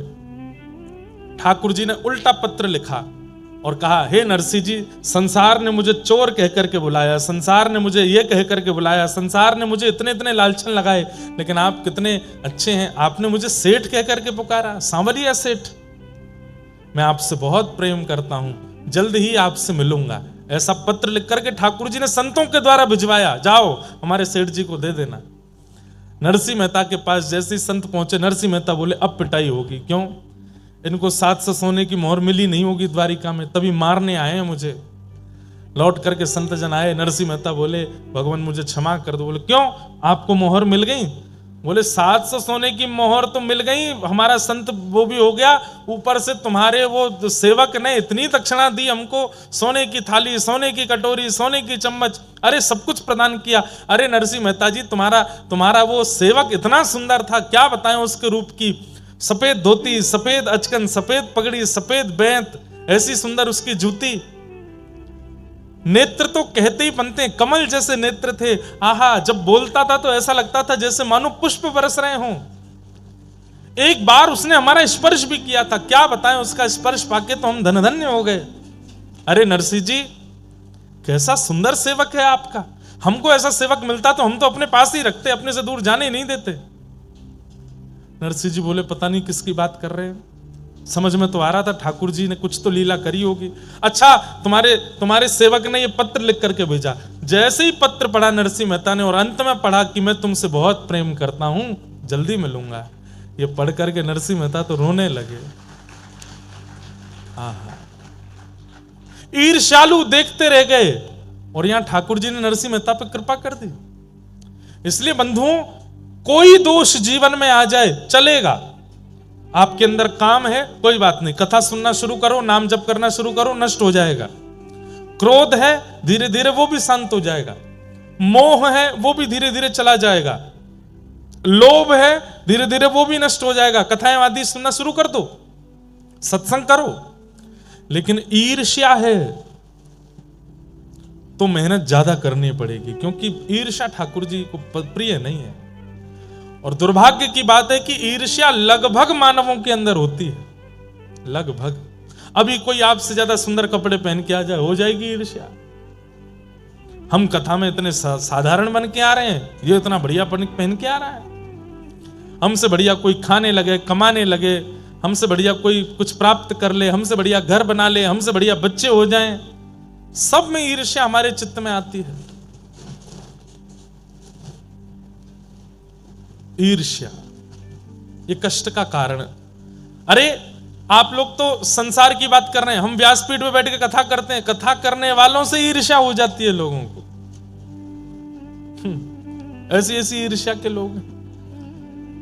लेकिन ईर्ष्यालु व्यक्ति इस बात को प्रमाण दे रहा है कि मैं कभी ठाकुर जी से नहीं मिल पाऊंगा, इसलिए वो ईर्ष्या को प्रधानता दे रहा है।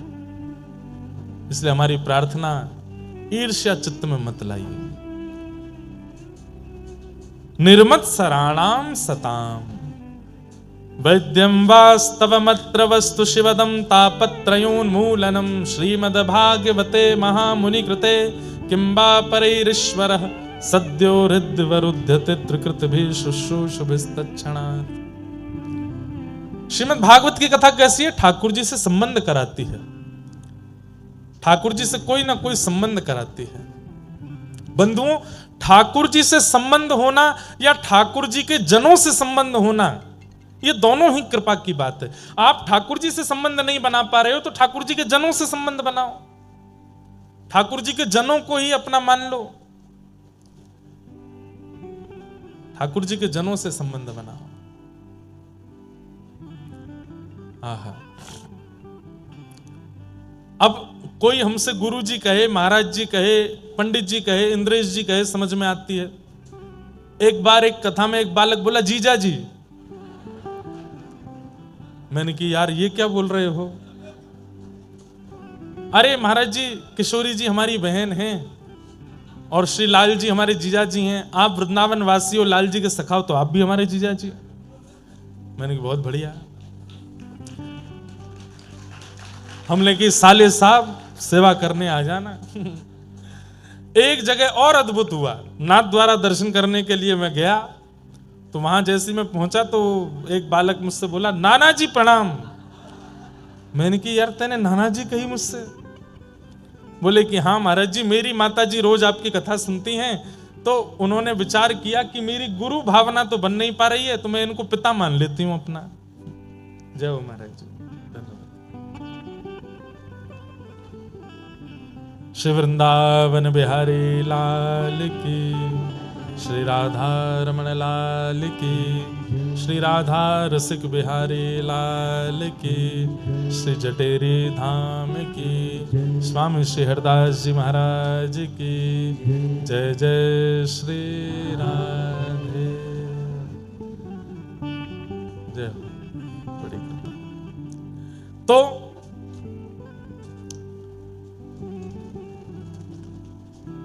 हरिजन संगे हरि उर आने, गिरधर जब अपनों करी जाने। सब लोग इधर देखो, ध्यान से सुनो। तो हमसे बोले महाराज जी हमारी माता जी कथा सुनती हैं, उनकी आपके प्रति गुरु बुद्धि तो बन नहीं पाई, लेकिन आपकी कथा सुन के बहुत कुछ सीखा है। तो हमने कि तो फिर क्या? बोले गुरु नहीं मान पाई तो वो आपको पिताजी मानती हैं। मैंने ये आपकी माता जी की उम्र कितनी है? बोले 55 की हो गई। मैंने कि 55 की माता जी है, वो 28 साल के पिताजी? तो बोले कि अब आपने ही कहा था कि हरिजनों से संबंध मानो, तो हमारी माता जी आपको पिताजी मानती हैं, तो उस नाते से आप हमारे नाना जी हुए। मैंने कहा बहुत बढ़िया। मैं तुम्हारे भी बाल बच्चे हो गए क्या? तो बोले हाँ जल्दी कृपा होने वाली है। मैंने कि वो बड़ा हो जाए तो वो परनाना बोलेगा हमको। तो अच्छा है, हरिजनों से संबंध रखो, हरिजनों को अपना संबंधी मानो। अरे जिन भक्तों के आप चरित्र सुनते हो ना, इनको ही अपना संबंधी मान लो। इनके संबंध की कहानी से ठाकुर जी आपको प्राप्त हो जाएंगे। मीराबाई मेरी बाई साहब मेरी बहन है, श्री सूरदास जी मेरे काका जी हैं, श्री कुम्मन दास जी मेरे चाचा हैं, श्री गोस्वामी तुलसीदास जी हमारे बड़े पिताजी हैं। ऐसे करके सबको संबंध, और ये गोपनीय रखने हैं, सबको बताने नहीं है। इन सबसे संबंध, भक्तों से संबंध बना लिया जाए तो फिर ठाकुर जी आपसे संबंध बनाएंगे। आपको ठाकुर जी से नहीं बनाना पड़ेगा। अभी आप कहते हो ठाकुर जी आप मेरे लाला हो, ठाकुर जी आप मेरे पति हो, ठाकुर जी आप मेरे ये हो, आप कह रहे हो, ठाकुर जी मान रहे हैं कि नहीं इसका नहीं पता। ठाकुर जी माने उसका पता कैसे चलेगा? तो बोले भक्तों से संबंध बनाओ। भक्तों से आपका संबंध बन गया तो ठाकुर जी आपसे संबंध बनाएंगे, ठाकुर जी आपको अपना कुछ बनाएंगे।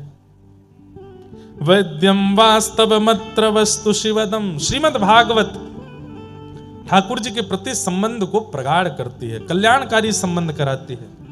तापत्रयोन्मूलनम, तथा सुनने वाले को फिर जीवन में कभी कष्ट का अनुभव नहीं होता। श्रीमद् भागवते महामुनि कृते किंबा परिरीश्वरः सद्यो हृद्यवरुध्यते त्रिकृतिभिः शुश्रूषुभिस्तत्क्षणात्। ऐसी भागवत की कथा को हम बारंबार प्रणाम करते हैं, बारंबार वंदन करते हैं।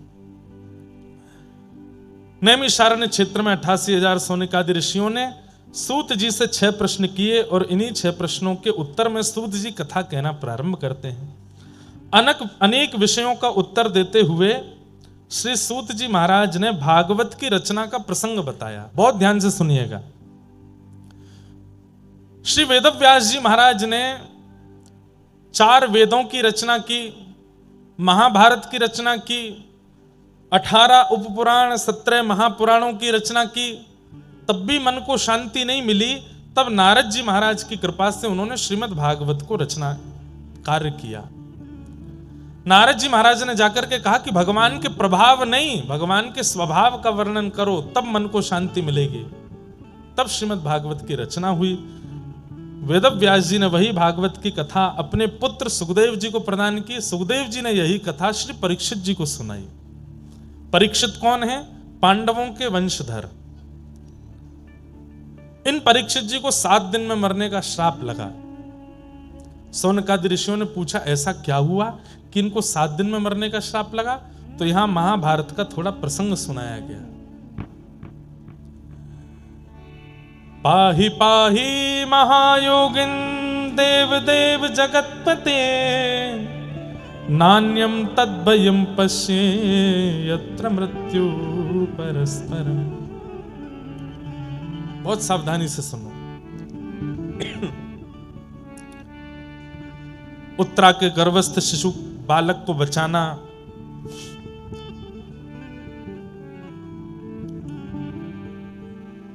गुरुपुत्र अश्वत्थामा को भरी सभा में अपमानित करना, उसकी मणि को हरण करके निकाल लेना, ये आदि आदि कथाएं यहां पर सुनाई गई।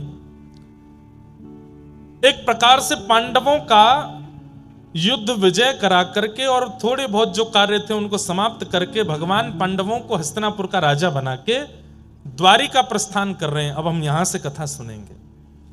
द्वारिका को जैसे ही जाने लगे तो कुंती ने भगवान के रथ को रोक लिया। कुंती कौन है? भगवान की बुआ।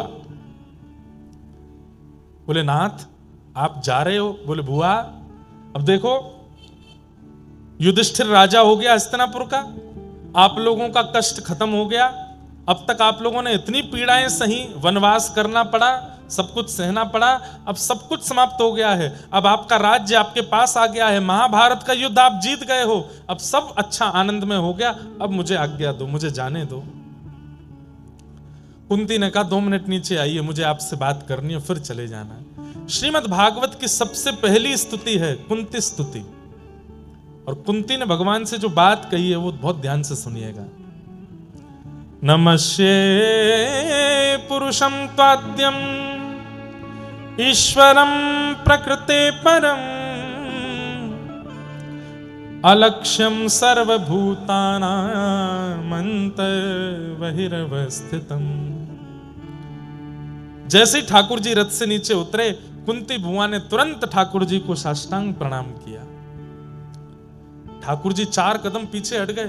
बुआ ये क्या कर रही हो आप? मैं भतीजा हूं आपका, मुझे आपको प्रणाम करना चाहिए, आप मुझे क्यों प्रणाम कर रही हो? कुंती बुआ बोली परमात्मा को प्रणाम करना चाहिए और मुझे पता है कि आप परमात्मा हो। मैं परमात्मा हूं? बोले हाँ। जोर से ठाकुर जी हंसने लगे। मैं परमात्मा हूं? बोले हाँ तुम परमात्मा हो, मैं जानती हूं। अच्छा मैं परमात्मा हूं तो फिर मेरे द्वारिका जाने पर आप रो क्यों रही हो? क्यों? बोले परमात्मा तो सब जगह रहता है, वो द्वारिका में भी है, हस्तिनापुर में भी है, वृंदावन में भी है, गोकुल में भी है, मथुरा में भी है, अलवर में भी है, जयपुर में भी है। परमात्मा कोई एक स्थान पर तो रहता नहीं, परमात्मा तो सब जगह रहता है। और आप मुझे अगर परमात्मा कह रही हो तो मेरे द्वारिका गमन पर इतना रुदन क्यों कर रही हो? परमात्मा तो सब जगह है, देख लीजिए मुझे। कुंती कहती है यही तो बात है, हो तो आप सब जगह पर इतनी आसानी से दिखते नहीं हो। क्यों नहीं दिखता? अब कुंती दूसरे श्लोक में कह रही है कि माया जवनिका छन्न आज्ञादोक्षजमव्ययम्। बहुत दिन बाद हम कुंती स्तुति कह रहे हैं, ध्यान से सुनिएगा। कि माया जवनिका छन्न आज्ञादोक्षजमव्ययम्, न लक्ष्य से मूढ़ दृशा नटो नाट्यधरो यथा। कुंती कह रही है आप परमात्मा हो, सब जगह हो, लेकिन दिखते क्यों नहीं हो? माया के कारण। माया समझते हैं? संसार की हर वो वस्तु जो आपको अपनी ओर आकर्षित करती है वो माया है। मोबाइल फोन भी माया है, गाड़ी भी माया है, व्यक्ति भी माया है, खाने के व्यंजन भी माया है, पहनने के वस्त्र भी माया है। हर वो वस्तु जो ठाकुर जी से दूर करके अपनी ओर आकर्षित करती है वो माया कहलाती है। लेकिन किसी वस्तु के सामीप्य में रह के भी ठाकुर जी से दूरी ना बन रही हो तो वो माया नहीं हो सकती। आप 1.5 करोड़ की गाड़ी में बैठे हो लेकिन गाड़ी में बैठ करके भी वृंदावन की याद में रो रहे हो तो आप माया की चपेट में नहीं हो। आप 56 भोग के बीच में बैठ करके भी जीव में स्वाद नहीं आने दे रहे हो और केवल श्री वृंदावन श्री वृंदावन श्री वृंदावन कह करके आनंदित हो रहे हो तो आप माया के चपेटे में नहीं हो। आप 2 लाख 2.5 लाख का फोन पास में रख करके भी केवल कथा श्रवण करते हो तो आप माया के चपेटे में नहीं हो। आप गले में स्वर्ण पहन के हाथों में स्वर्ण और हीरा धारण करके भी अगर भगवान की भक्ति में लीन रहते हो तो आप माया के चपेटे में नहीं हो।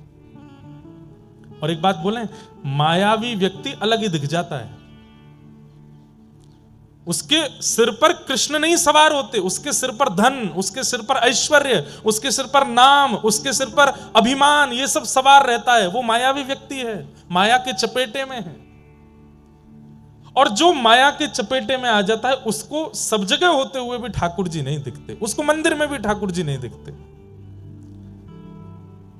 एक बार एक व्यक्ति मेरे साथ श्रीनाथ जी दर्शन करने गया, नाथ द्वार। मेरी श्रीनाथ जी के दर्शन में मुझे बहुत सुख मिलता है, सब जगह ही मिलता है, पर राधा रमण जी, श्रीनाथ जी, तिरुपति बालाजी कुछ स्थान है जहां पर मैं स्थिर हो जाता हूं।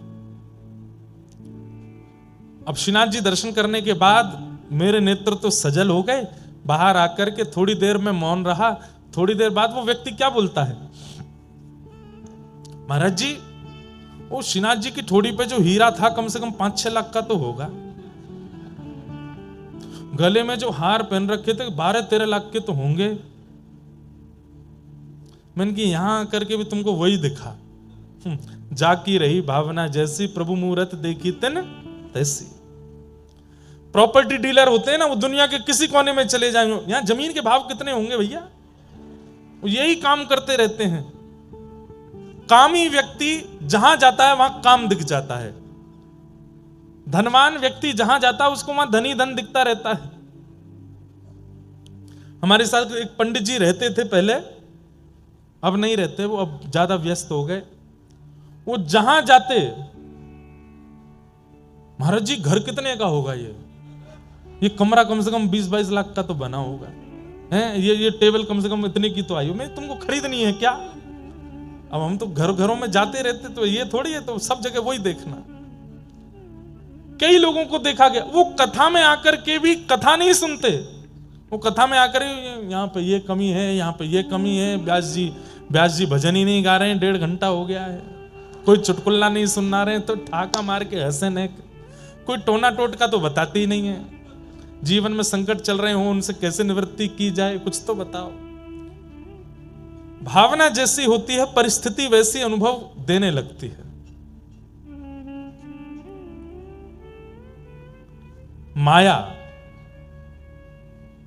माया जवनिका छन्न। एक बात बोले आपको, वस्तु का त्याग करने वाला त्यागी नहीं माना जाता। वस्तु के संग रहते हुए भी उस वस्तु में आसक्त ना होने वाला वो त्यागी माना जाता है। पत्नी छोड़ दिए, बच्चे छोड़ दिए, घर छोड़ दिया, परिवार छोड़ दिया, संपत्ति छोड़ दिया, रहने लगे पहाड़ी के ऊपर जाके, लेकिन रोज रोते हैं क्यों, पत्नी की याद आ रही है, बच्चों की याद आ रही है, मैंने करोड़ों कमाया था सब छोड़ छाड़ के आना पड़ा। वो त्यागी है। लेकिन पत्नी भी है, बच्चे भी हैं, संपत्ति भी है, गाड़ी भी है, घोड़ा भी है, सब कुछ है, लेकिन रहता है विरक्त, वो त्यागी है।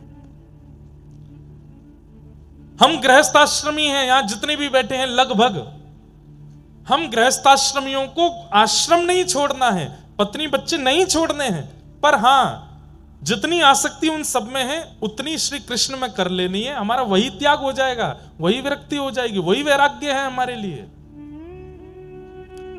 जितना प्रेम से बालक को हृदय से लगाते हैं, जितने प्रेम से पत्नी को निहारते हैं, जितनी ममता से धन गिनते हैं, ये सब जिस दिन भक्ति में होने लगेगा, जैसे ठाकुर जी को सुबह उठाते ही उसी प्रकार हृदय से लगावें जैसे अपने बालक को लगाया हो। जैसे पत्नी को प्रेम भर के देखते हैं ऐसे ठाकुर जी को देखने लग जाएं। जैसे पैसे गिनने में सतर्क रहते हैं ऐसे नाम जप में सतर्क हो जाएं। बस हो गई विरक्ति। यही विरक्ति है, यही त्याग है। सब छोड़ के जाने की आवश्यकता नहीं है।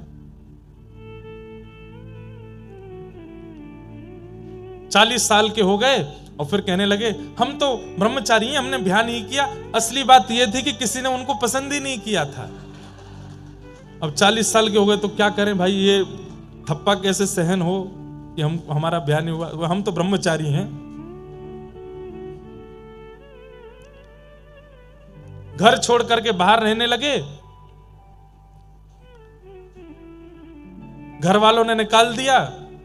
और बोले अब ये कैसे सहन हो के घर वालों ने निकाल दिया, तो फिर क्या लगा लिया, बोले हमने तो त्याग कर दिया घर का, त्यागी हो गए, महात्मा हो गए।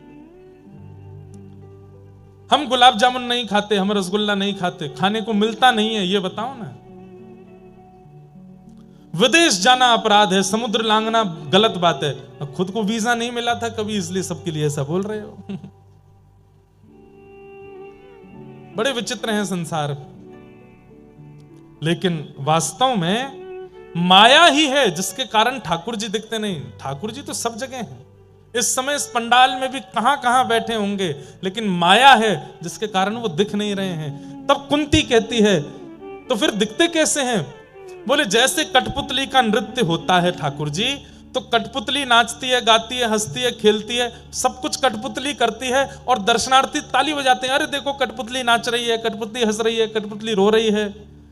लेकिन गलती से किसी ने आकर के कठपुतली के पीछे वाला पर्दा अगर हटा दिया तो सारा भेद खुल जाएगा। ओहो, पीछे बैठा एक आदमी उंगलियों से नचा रहा है। ठीक वैसे ही संसार का हर वस्तु, हर व्यक्ति कठपुतली है। हमें ऐसा दिखता, ओहो ये इतना बड़ा आदमी बन गया, अरे उसके साथ बहुत बुरा हो गया, अरे ये मर गया, अरे ये जी गया, सब कठपुतली हैं। लेकिन जिस दिन सदगुरु आकर के माया का पर्दा हटा देंगे, सब पता चल जाएगा पीछे बैठे ठाकुर जी ही सब कर रहे हैं। कठपुतली की अपनी कोई सामर्थ्य नहीं थी। माया जवनिका छन्न आज्ञा दोक्षजमव्ययम न लक्ष्य से मूढ़ दिशा नटो नाट्य धरो यथा। जैसे एक नाटक में नचाने वाला, कठपुतलियों को प्रदर्शित करने वाला कठपुतलियों की वास्तविकता अनुभव करा देता है, लेकिन भेद अगर खुल जाए तो फिर हंसी आती है कि हम जिस कठपुतली के मरने पर रो रहे थे वो तो पीछे से एक्टिंग करवाई जा रही थी। यही है संसार में, हम सब कठपुतली हैं, हम सब कठपुतली हैं।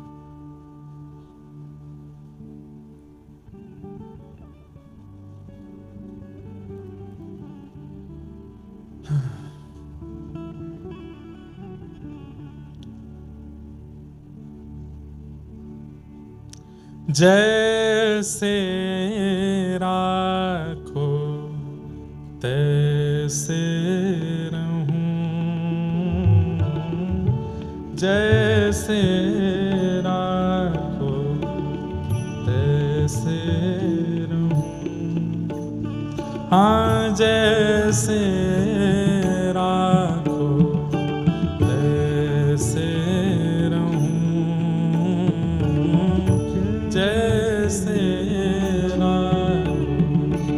नाथ, आप जैसे चाहोगे हम वैसे रहेंगे। मारा गिरधर लाल थारो नचायो नाचूं रे।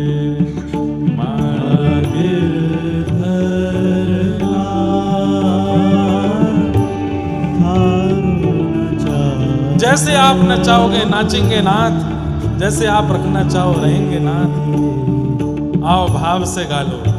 मारा गिरधर लाल थारो नचायो नाचूं रे। मारा गिरधर लाल थारो नचायो नाचूं रे। ओ मैं तो थारो नचायो नाचूं, ओ मैं तो थारो मैं तो थारो नचायो नाचूं थारो नचायो नाचूं रे मारा नटराजा थारो नचायो नाचूं रे नटराजा थारो नचायो नाचूं हे मारा गिरधर लाल थारो नचायो नाचूं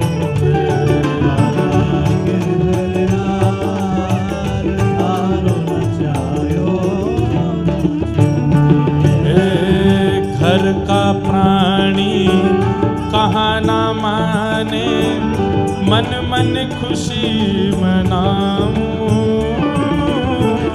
घर का प्राणी कहाँ न माने मन मन खुशी गाँव भाव से ओ घर का प्राणी कहाँ ना माने मन मन खुशी मनाऊं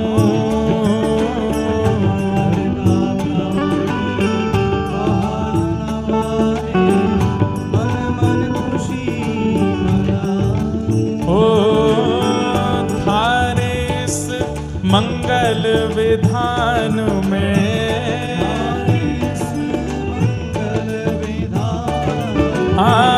थारे इस मंगल विधान में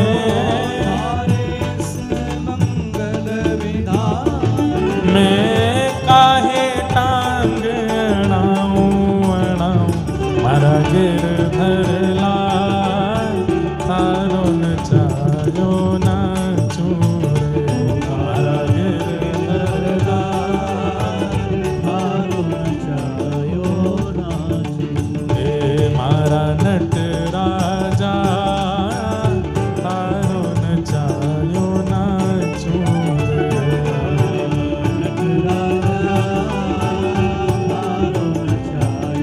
बोलो गिरधर लाल प्यारे की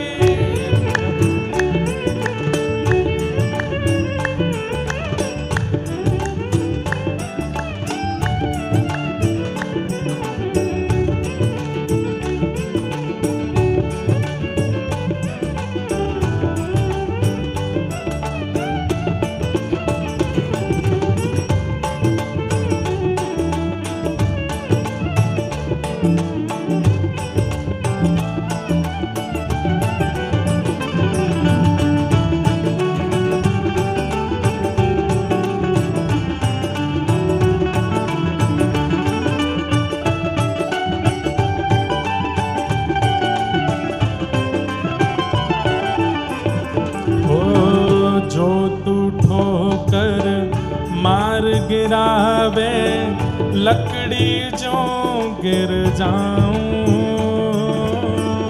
जो तू ठोकर मार गिरावे लकड़ी जो गिर जाऊं जो तू ठोकर मार गिरावे लकड़ी जो गिर जाऊं जो तू ठोकर मार गिरावे लकड़ी जो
कछु कर ले मंगल रूप लखाऊं,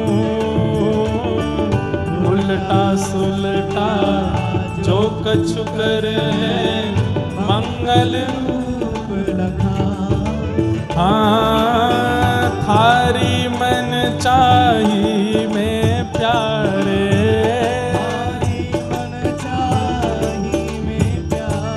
ओ थारी मन चाही में प्यारे,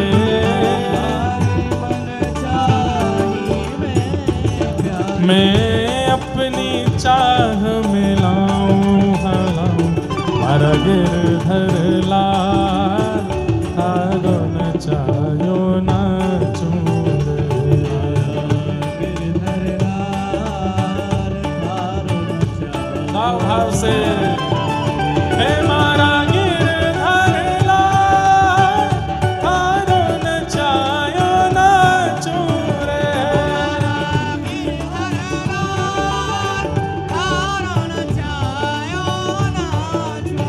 ओ मैं तो थारो न चायो ना चूरे,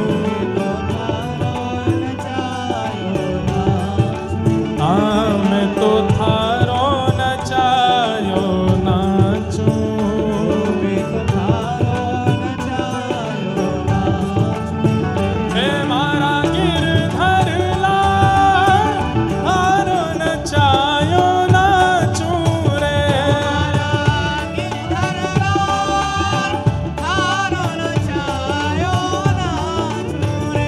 हे गोविंद जय जय गोपाल जय जय,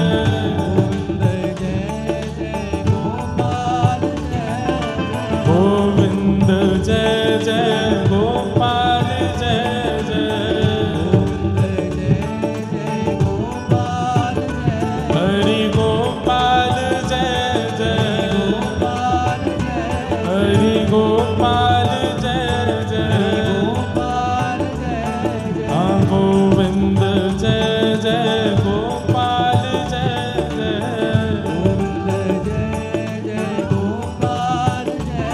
श्री राधा रमण हरि गोविंद जय जय, हे मारा गिरधर लाल, थारो न चायो ना चूरे,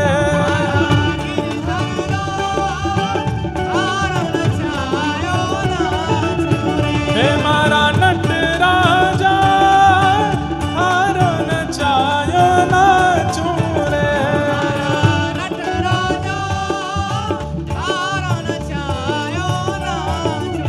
ओ मैं तो थारो न चायो ना चूरे,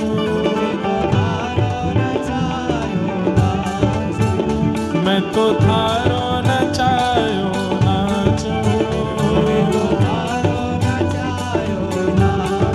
हे मारा गिरधर लाल, थारो न चायो ना चूरे,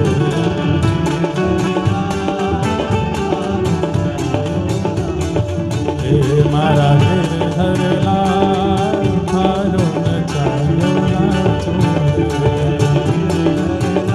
जय जय श्री राधे, जय जय श्री राधे, जय जय श्री राधे।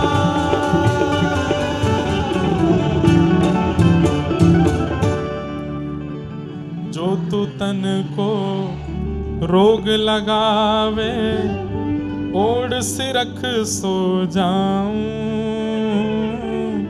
जो तू तन को रोग लगावे, ओढ़ सिरख सो जाऊं। हाँ जो तू काल रूप बन आवे, जो तू काल रूप बन आवे, मैं लपक गोद में आऊं, हाँ मारा गिरधर लाल, थारो न चायो ना चूरे, मारा गिरधर लाल, थारो न चायो। वो एक लाली कोई चित्र दिखा रही है पीछे से, हाँ इनसे ये ले लो, और मंच पे पहुंचवा दो। मारा गिरधर लाल थारो नचायो नाचो।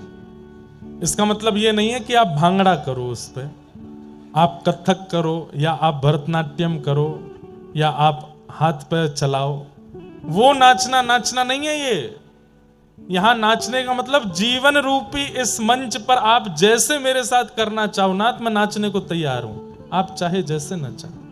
अभी रख लो भैया, देना विश्राम में।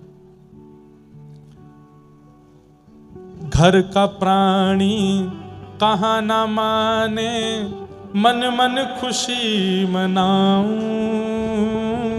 घर का प्राणी कहाँ हमें बहुत अच्छा लगता है ये भाव। मन मन खुशी मना। अच्छी बात है, घर के लोग आपकी बात नहीं मानते, बात मानने लगेंगे तो उनमें ममता हो जाएगी। नहीं मानते आपकी बात, आप कहते हो कथा में जाना, बिल्कुल नहीं जाना, घर पे बैठे सुनो, यूट्यूब पे आ रही है कथा, क्या करना पंडाल में जाके सुनोगे। बारिश का मौसम, हवा चल रही है, घर पे बैठे रहो। अच्छी बात है, घर के लोग आपको बार बार आपकी बात नहीं मानते, नहीं तो उनके प्रति ममता हो जाएगी। थारे इस मंगल विधान में, थारे इस मंगल विधान में मैं काहे टांग अड़ाऊं हाणाऊं। मारा गिरधर लाल थारो नचायो नाचूं रे। मारा गिरधर लाल थारो नचायो नाचूं रे। और जो तू ठोकर मार गिरावे, लकड़ी जो गिर जाऊं।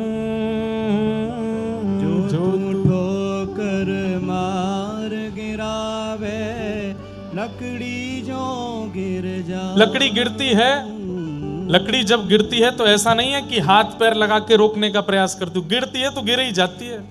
हे नाथ, अगर आप गिराओगे तो हम गिर जाएंगे, लेकिन जो तू माथे ऊपर बिठावे, जो तू माथे ऊपर बिठा, मैं तो भी ना शर्माऊं शर्माऊं। मारा गिरधर लाल थारो नचायो नाचूं रे। मारा गिरधर लाल थारो नचायो। न लक्षसे मूढ़ दृशा नटो नाट्य धरो यथा। वही बात कुंती यहाँ कह रही है कि नाथ, इस संसार में सब कठपुतली की तरह नाच रहे हैं। हमें लगता है कोई धनवान हो गया, कोई कलेक्टर हो गया, कोई एसडीएम हो गया, कोई डीएम हो गया, कोई महाराज जी हो गया, कोई संत हो गया, कोई व्यसनी हो गया, कोई पापी हो गया, लेकिन वास्तविक में ये सब कठपुतलियां आपकी, आप नचा रहे हो। और ये माया दूर करने वाले सदगुरु होते हैं। सदगुरु जीवन में आते हैं तो माया का भेद खुल जाता है।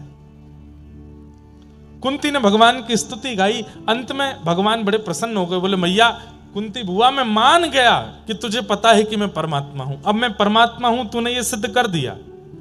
अब बता, जीवात्मा परमात्मा से कुछ मांगता है, तू भी मांग ले। जीवात्मा परमात्मा से कुछ मांगता है, तू भी मांग ले। तो कुंती बुआ कहती है, मांग लूं? बोले हाँ मांग लो। दोगे? बोले दे दूंगा। बोले पहले वचन दो कि दोगे। ठाकुर जी बोले वचन की क्या आवश्यकता है, मैं कह रहा हूं मैं दूंगा। बोले नहीं, वचन दो, दूंगा। सोच लो। बोले सोच लिया, दूंगा। और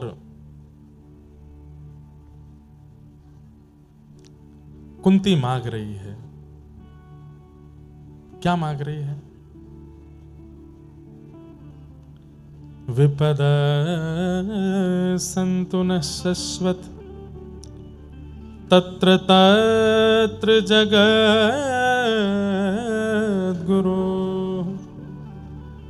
भवतो दर्शनम यत्स्यात् अपुनः भव दर्शनम। विशेष रूप से आगे की पंक्ति में बैठने वाले लोग बैठने के बाद उठा ना करें, ऐसी हमारी प्रार्थना। पीछे वाले बेचारे उठें जामें, वैसे पीछे वाले उठते नहीं हैं, लेकिन आगे की पंक्ति वाले भी अच्छे हैं, लेकिन कुछ 2-4 लोग उठे तो उनको मना किया करो। बोले देखो व्यास जी को आप ही दिख रहे हो, पीछे वालों की तो शक्ल ही नहीं दिखती हमको, सब श्याम सुंदर दिखाई देते हैं, लेकिन आगे वाले दिखते रहते हैं। तो उनसे हमारी प्रार्थना, आप लोग वीवीआईपी हो तो वीवीआईपी जैसे बैठे रहो, पूरी कथा सुना करो, क्योंकि आप हमको दिख रहे हो। नहीं दिखते तो आप उठो, जाओ, आओ, खांसो, बैठो, खाओ पियो, कुछ भी करो, लेकिन आगे बैठे हैं तो बैठे रहे। विपदा संतु नः सस्व तत्र तत्र जगद गुरु। कुंती भगवान के सामने प्रार्थना करती हुई कह रही हैं कि नाथ, यदि आप मुझे देना चाहते हैं तो एक ही वरदान दे दीजिए। बहुत ध्यान से सुनिएगा। क्या? इस संसार में जितनी भी विपत्तियां हैं, जितने भी संकट हैं, जितने भी कष्ट हैं, वो सब मेरे जीवन में आ जाएं, कृपा करके ऐसा मेरे ऊपर उपकार कर दीजिए, सारे कष्ट मेरे जीवन में आ जाएं। कुंती ने भगवान का हाथ पकड़ रखा था, ठाकुर जी ने तुरंत हाथ पीछे किया। कुंती बोली, आप याद रखना 3 बार कहा था आपने, दूंगा दूंगा दूंगा, वचन दिया था दूंगा, और अब हाथ पीछे कर रहे हो। बुआ तू क्या मांग रही है? कष्ट मांग रही है, विपत्ति मांग रही है, दुख मांग रही है। पहले तो तूने ये प्रमाणित किया कि मैं परमात्मा हूं, और जब मैंने कहा कि परमात्मा से कुछ मांगो तो तू कष्ट मांग रही है। संसार के लोग सुख मांगने से हारते नहीं, थकते नहीं, अपनी लंबी लंबी चौड़ी चौड़ी लिस्टें लेकर के मेरे सामने खड़े हो जाते हैं, और तू दुख मांग रही है। क्यों? कुंती का पूरा जीवन यदि आप देखेंगे तो आपको कभी नहीं लगेगा कि इनके जीवन में सुख रहा होगा। बाल्यकाल में बिना विवाह के एक पुत्र प्राप्त हो गया जिसका नाम था कर्ण। सूर्यदेव ने प्रदान कर दिया था मंत्र के प्रभाव से। इनको एक संत ने एक मंत्र दिया था, इस मंत्र से जिस देवता को बुलाओगी वो प्रकट हो जाएगा। सूर्यदेव को प्रकट कर दिया, सूर्यदेव प्रकट हो गए। बोले कहिए माता मैं क्या सेवा करूं? तो कुंती बोली, मैं तो बस मंत्र पढ़ के देख रही थी कि इससे कुछ होता है कि नहीं। सूर्यदेव बोले अब तो मैं आ गया हूं, कुछ दे के जाऊंगा आपको। बोले मुझे कुछ नहीं चाहिए। तो सूर्यदेव ने अपने पुत्र कर्ण को दे दिया, लता पत्रों में लपेट करके उसको नदी में प्रवाहित कर दिया। कुंती ने, एक धोबी की पत्नी ने उसको गोद लिया। मां का नाम राधा था, तो कर्ण का नाम राधे हुआ। लेकिन कुंती जानती थी जब यही कर्ण कौरवों के पक्ष में मिल गया, कुंती को पता था कि ये मेरा बेटा है। विवाह हुआ पांडु महाराज से, जिनको ऐसा रोग लगा था और शाप भी लगा था कि अपनी पत्नी को सहवास की भावना से स्पर्श करोगे तो तुम्हारी मृत्यु हो जाएगी। पंच बालक देव कृपा से प्राप्त हुए पांडव, लेकिन उन्हें भी सुख नहीं दे पाई। क्यों? पूरे जीवन भर वन में ही भटकना पड़ा उनको लेकर के। विधवा हो गई युवावस्था में। कितना सब कुछ सहा कुंती ने अपने जीवन में, कष्ट ही कष्ट देखा, कभी सुख नहीं देखा था। और आज जब हस्तिनापुर की राज्य गद्दी पर पहली बार पुत्र सुशोभित हुआ, जीवन के सारे दुख समाप्त हो गए, कष्ट समाप्त हो गए, ठाकुर जी सामने खड़े और ये झोली फैला के करी कि मुझे कष्ट दे दो। बुआ तेरे जीवन में कल से सुख आना शुरू हुआ और 12 घंटे भी नहीं हुए हैं, और आज तू मेरे से कह रही है कि तू मुझे दुख दे दो। क्यों? कुंती कहती है आप ये बात मानते हैं कि कल तक मेरे जीवन में कष्ट था? बोले हाँ। और आप ये भी मानते हैं कि 12 घंटे पहले मेरे जीवन में सुख आ गया? बोले हाँ। अब मेरे जीवन में सुख रहने वाला है? बोले हाँ। हे नाथ, कल तक मेरे जीवन में कष्ट था तो कष्ट के साथ साथ द्वारिकाधीश भी खड़े थे, लेकिन 12 घंटे पहले सुख आते ही द्वारिकाधीश जाने की योजना बनाने लगे, और अब द्वारिका को जा रहे हैं। मुझे वो सुख नहीं चाहिए जिसमें कृष्ण चले जाएं, मुझे वो सुख नहीं चाहिए जिसमें आप छोड़ के चले जाओ। मुझे उस कष्ट की याद आ रही है, उस वनवास की याद आ रही है, उस विपत्ति पीड़ा की याद आ रही है जिस विपत्ति पीड़ा वनवास कष्ट में आप साथ खड़े थे। मुझे ये सुख अच्छा नहीं लग रहा है क्योंकि आप जा रहे हो। प्रायोरिटी सुख या दुख नहीं है, प्रायोरिटी कृष्ण है। वो सुख में स्मरण ज्यादा हो रहे हैं कि दुख में, ये आपके ऊपर निर्भर करता है। स्वाभाविक रूप से हम मानवों का स्वभाव ऐसा है कि हम सुख में व्यसनों की तरफ भागते हैं और दुख में मंदिर भागते हैं। जैसे जीवन में धन ज्यादा आ जाए, संपत्ति ज्यादा आ जाए, ऐश्वर्य, आप देखेंगे धन संपत्ति ऐश्वर्यवान व्यक्ति नास्तिक ही होते हैं। भजन वजन कथा में मन नहीं लगता, वो आए दिन भगवान पे ही प्रश्न उठाते रहते हैं। और जिनके जीवन में कष्ट ज्यादा होता है वो कभी ठाकुर जी पे प्रश्न नहीं उठाते। हनुमान जी पर चोला चढ़ाना है तो चढ़ाना है, यहां नारियल बांधना है तो बांध ही देंगे, गंगा जी में गोते लगाने तो लगा ही लेंगे, कैसे भी सुख आ जाए जीवन में। दुखी व्यक्ति कभी भगवान पर प्रश्न नहीं उठाता और सुखी व्यक्ति मंदिर तक में चप्पल पहन के चले जाते हैं। अरे वो सुख कैसा, जिससे कृष्ण दूर चले जाएं, जिससे मर्यादा नष्ट हो जाए, ठाकुर जी के प्रति भाव, ठाकुर जी के प्रति श्रद्धा समर्पण नष्ट हो जाए, वो धन कैसा, संपत्ति कैसी। और कई बार धन संपत्ति धनी मानी लोग अगर भक्त हो भी जाते हैं तो वो ऐसे भक्त बनते हैं, बुरा नहीं मानिएगा, ऐसे भक्त बनते हैं जैसे मानो वो कृपा कर रहे हो ठाकुर जी के ऊपर। कई बार ऐसा लोग बोलते हैं, हमें तो बड़ा आश्चर्य हुआ इतने धनवान होते हुए भी ये वृंदावन आते। अरे वृंदावन पर कृपा कर रहे हैं क्या आके? इतने धनवान होते हुए नीचे बैठ के कथा सुन रहे हैं। अरे क्यों, नीचे बैठ के ही कथा सुनी जाती है। इतने धनवान होते हुए भी रोज हर मंगलवार वहां जाते हैं, इतने धनवान होते हर महीने खाटू श्याम जाते, क्यों? कृपा करने जा रहे हैं खाटू श्याम जी पे? नहीं। अत्याधिक सुख कई बार ठाकुर जी से दूरी बनवा देता है। इसलिए दुख में भूलो मति, सुख में फूलो मति, प्राण जाए मगर नाम भूलो मति, मुरली वाले को मन से रिझाते चलो, कृष्ण गोविंद गोपाल गाते चलो, कृष्ण गोविंद गोपाल गाते चलो। देखना इंद्रियों के न घोड़े भगे, इनमें हरदम जो संयम के कोड़े पड़े, अपने रथ को सुमार्ग लगाते चलो, कृष्ण गोविंद गोपाल गाते चलो, कृष्ण गोविंद गोपाल गाते चलो। सुख में फूलो मती, दुख में भूलो मती। कुंती कह रही है मुझे वो दुख चाहिए जिसमें आप मेरे साथ रहो, आप मेरे पास रहो। भगवान ने तुरंत भुआ को हृदय से लगाया और कहा, भुआ तू जब कहेगी मैं तेरे सामने प्रकट हो जाऊंगा, किसी को नहीं दिखूंगा, बस तुझे दिखूंगा, बस तू मुझे बुला लिया कर। मैं कहा करता हूं कथा में, कभी अगर अवसर मिले और आपको व्यवस्था मिले तो कुंती, कर्ण और कृष्ण, ये तीन क हैं महाभारत में। कुंती, कर्ण और कृष्ण, इन तीनों का आस्वादन कीजिए, इनका जीवन पढ़ लीजिएगा एक बार।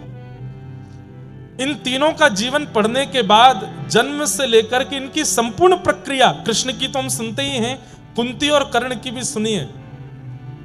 उस दिन आपको अनुभव होगा मेरे जीवन में दुख कोई बहुत बड़े नहीं है, दुख तो इनको कहते हैं।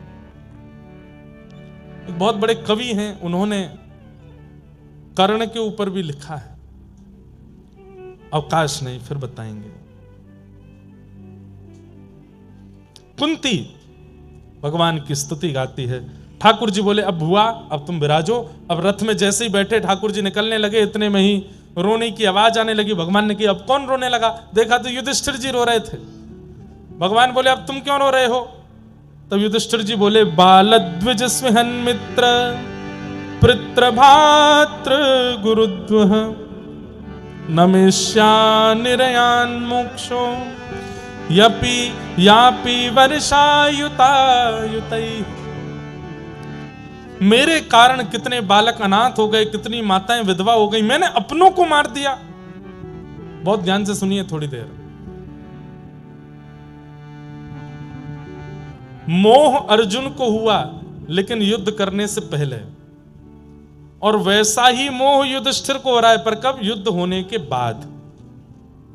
गलती करने से पहले यदि आपके मन में सतर्कता आ रही है तो आप अर्जुन हो, कृष्ण आपकी सहायता कर सकते हैं, लेकिन पूरे रायते फैलाने के बाद रोना, ठाकुर जी कह रहे हैं अब रोने से क्या फायदा, जब चिड़िया चुग गई खेत, सब हो गया, खुद किया, अब रो क्यों रहे हो?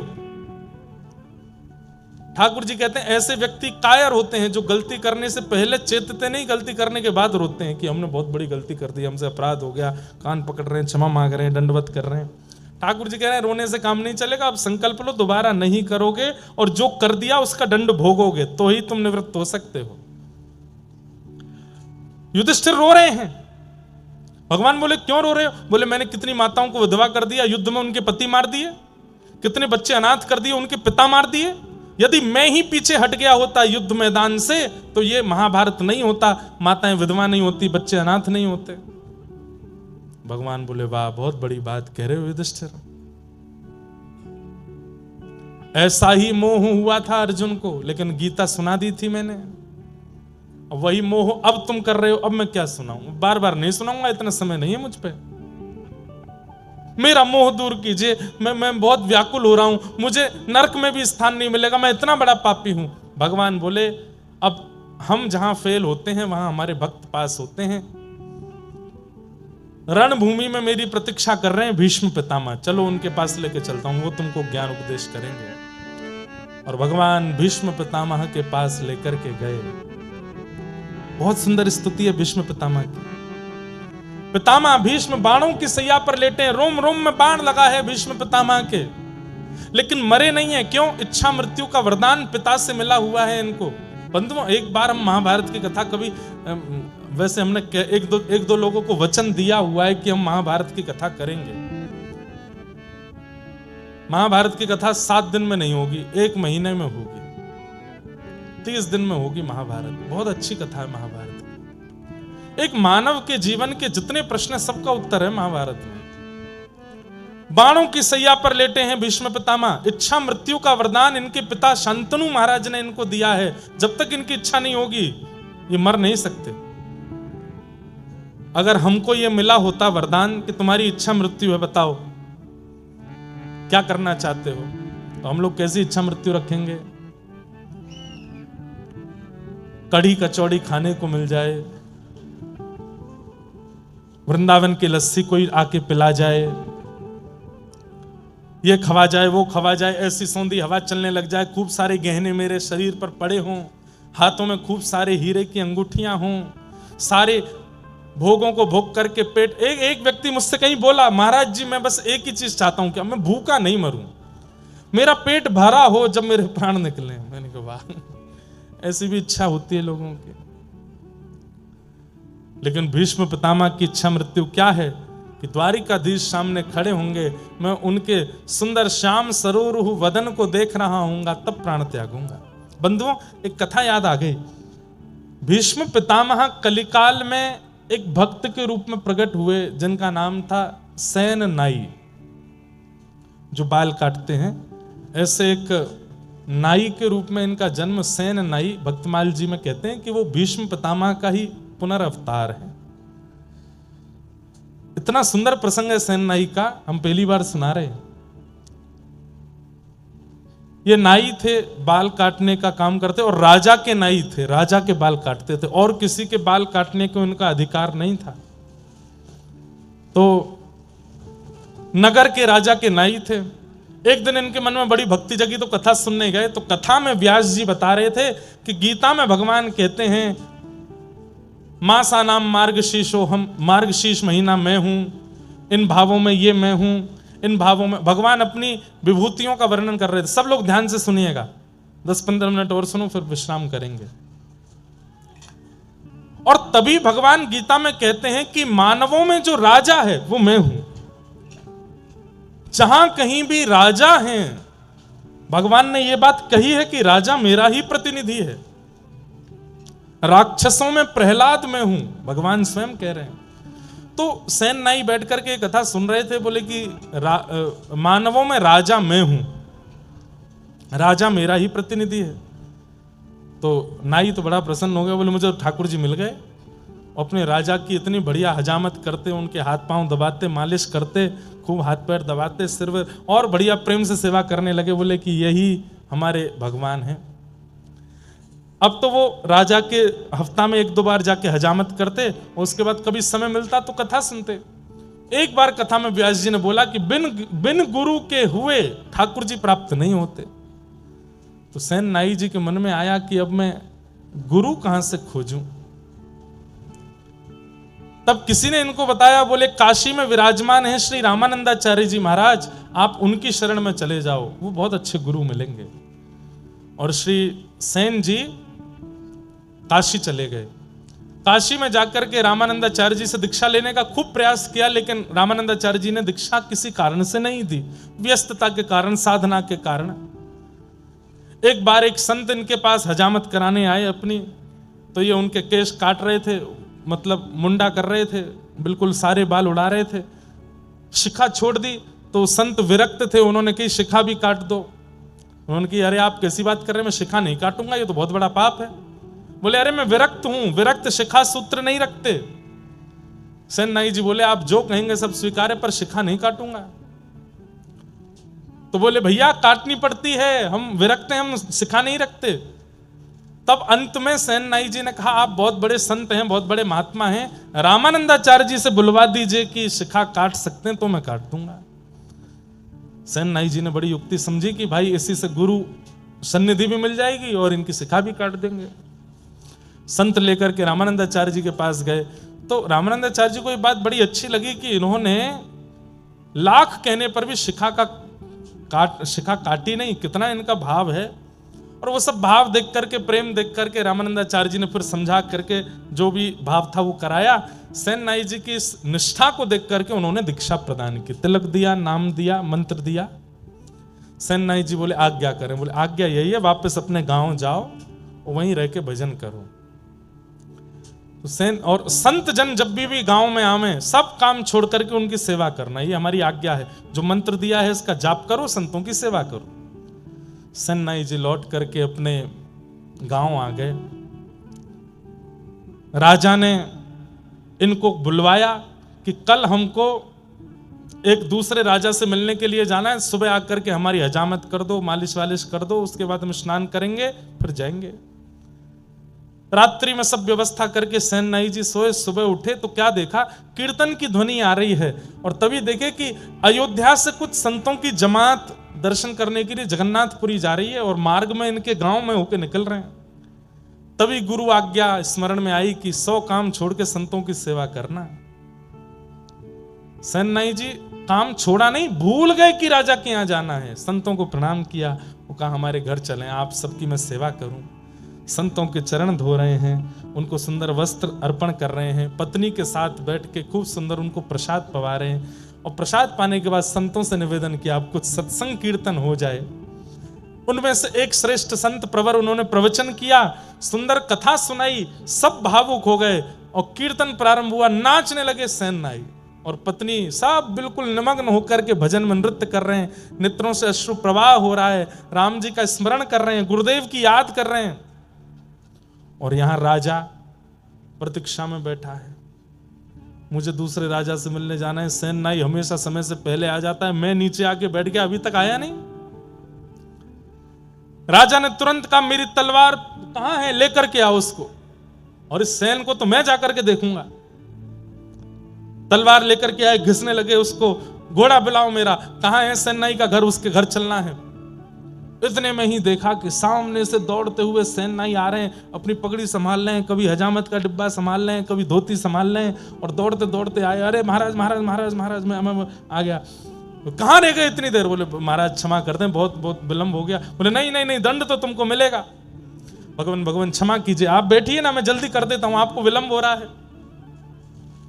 राजा बैठ गए, खूब सुंदर हजामत करी, खूब दाढ़ी वाड़ी सब करके, केश वेश। राजा क्रोध में तो था ही। बोले महाराज थोड़ी आपके हाथ पांव दबा दूं? बोले तू दबा तो दे, लेकिन दंड तो मैं तुझे दूंगा।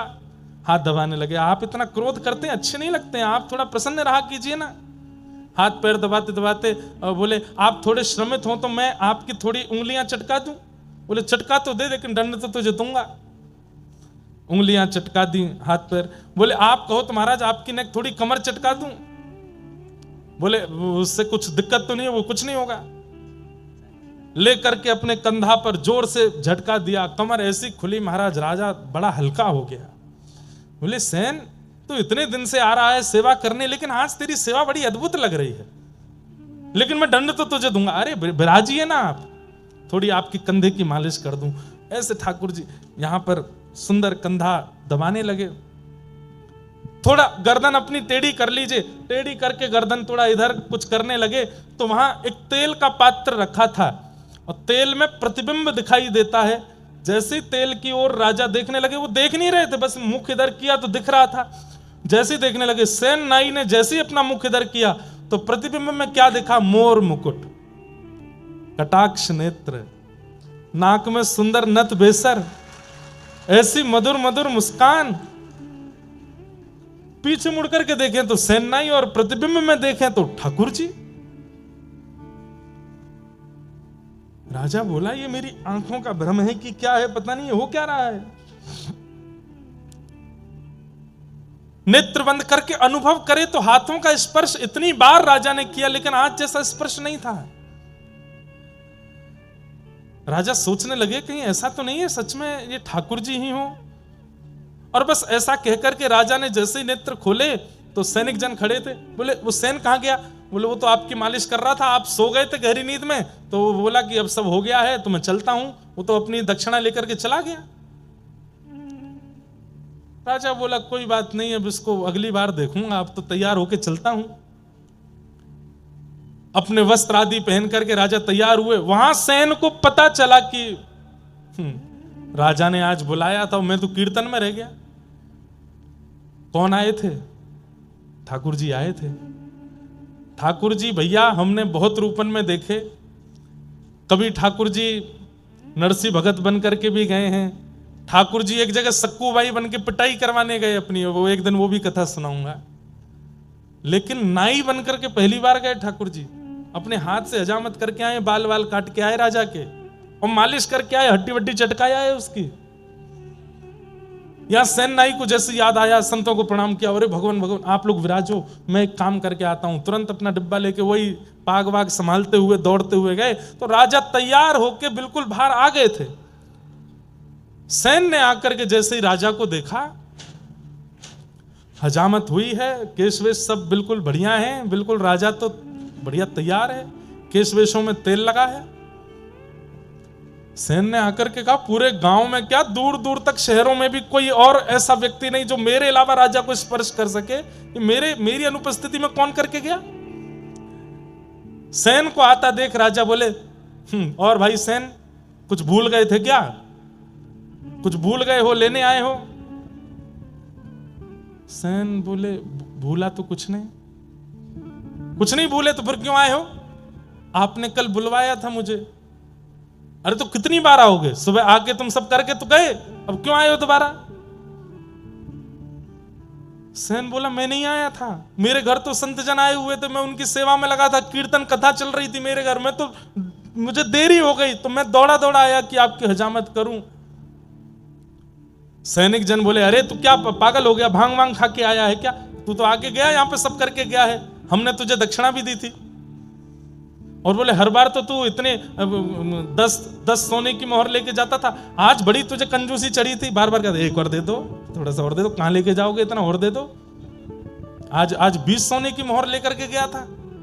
मैं नहीं आया हूं, मुझ पे नहीं है कुछ भी। राजा बोला झूठ बोलते हो। अरे वो संतों की जमात निकल रही है, मैं उनको बुलाता हूं। संतों की जमात बुलाई गई। बोले कहां था ये? बोले तो हमारे साथ थे, सुबह से सेवा पूजा भजन में लगे थे, बस ये बात हुई।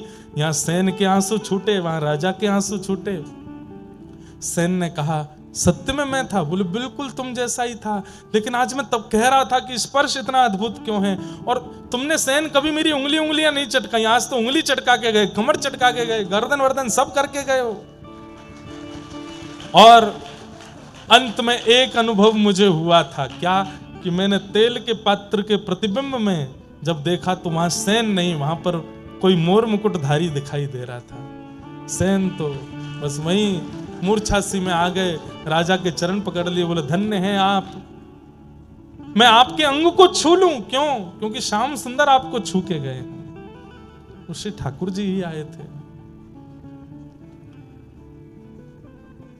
राजा ने तुरंत सेन को उठाया, राजा दंडवत हो गए, बोले कि महाराज अब आज से आपको मेरी हजामत नहीं करनी, आज से आपको ये सब क्रिया नहीं करनी है, तो आज से आप मेरे राजगुरु हैं। जिनकी कृपा से ठाकुर जी मेरे भवन में आ गए, जिनकी कृपा से ठाकुर जी का स्पर्श मुझे मिल गया, ऐसे आप नाई नहीं रह सकते, आप तो मेरे गुरु हैं।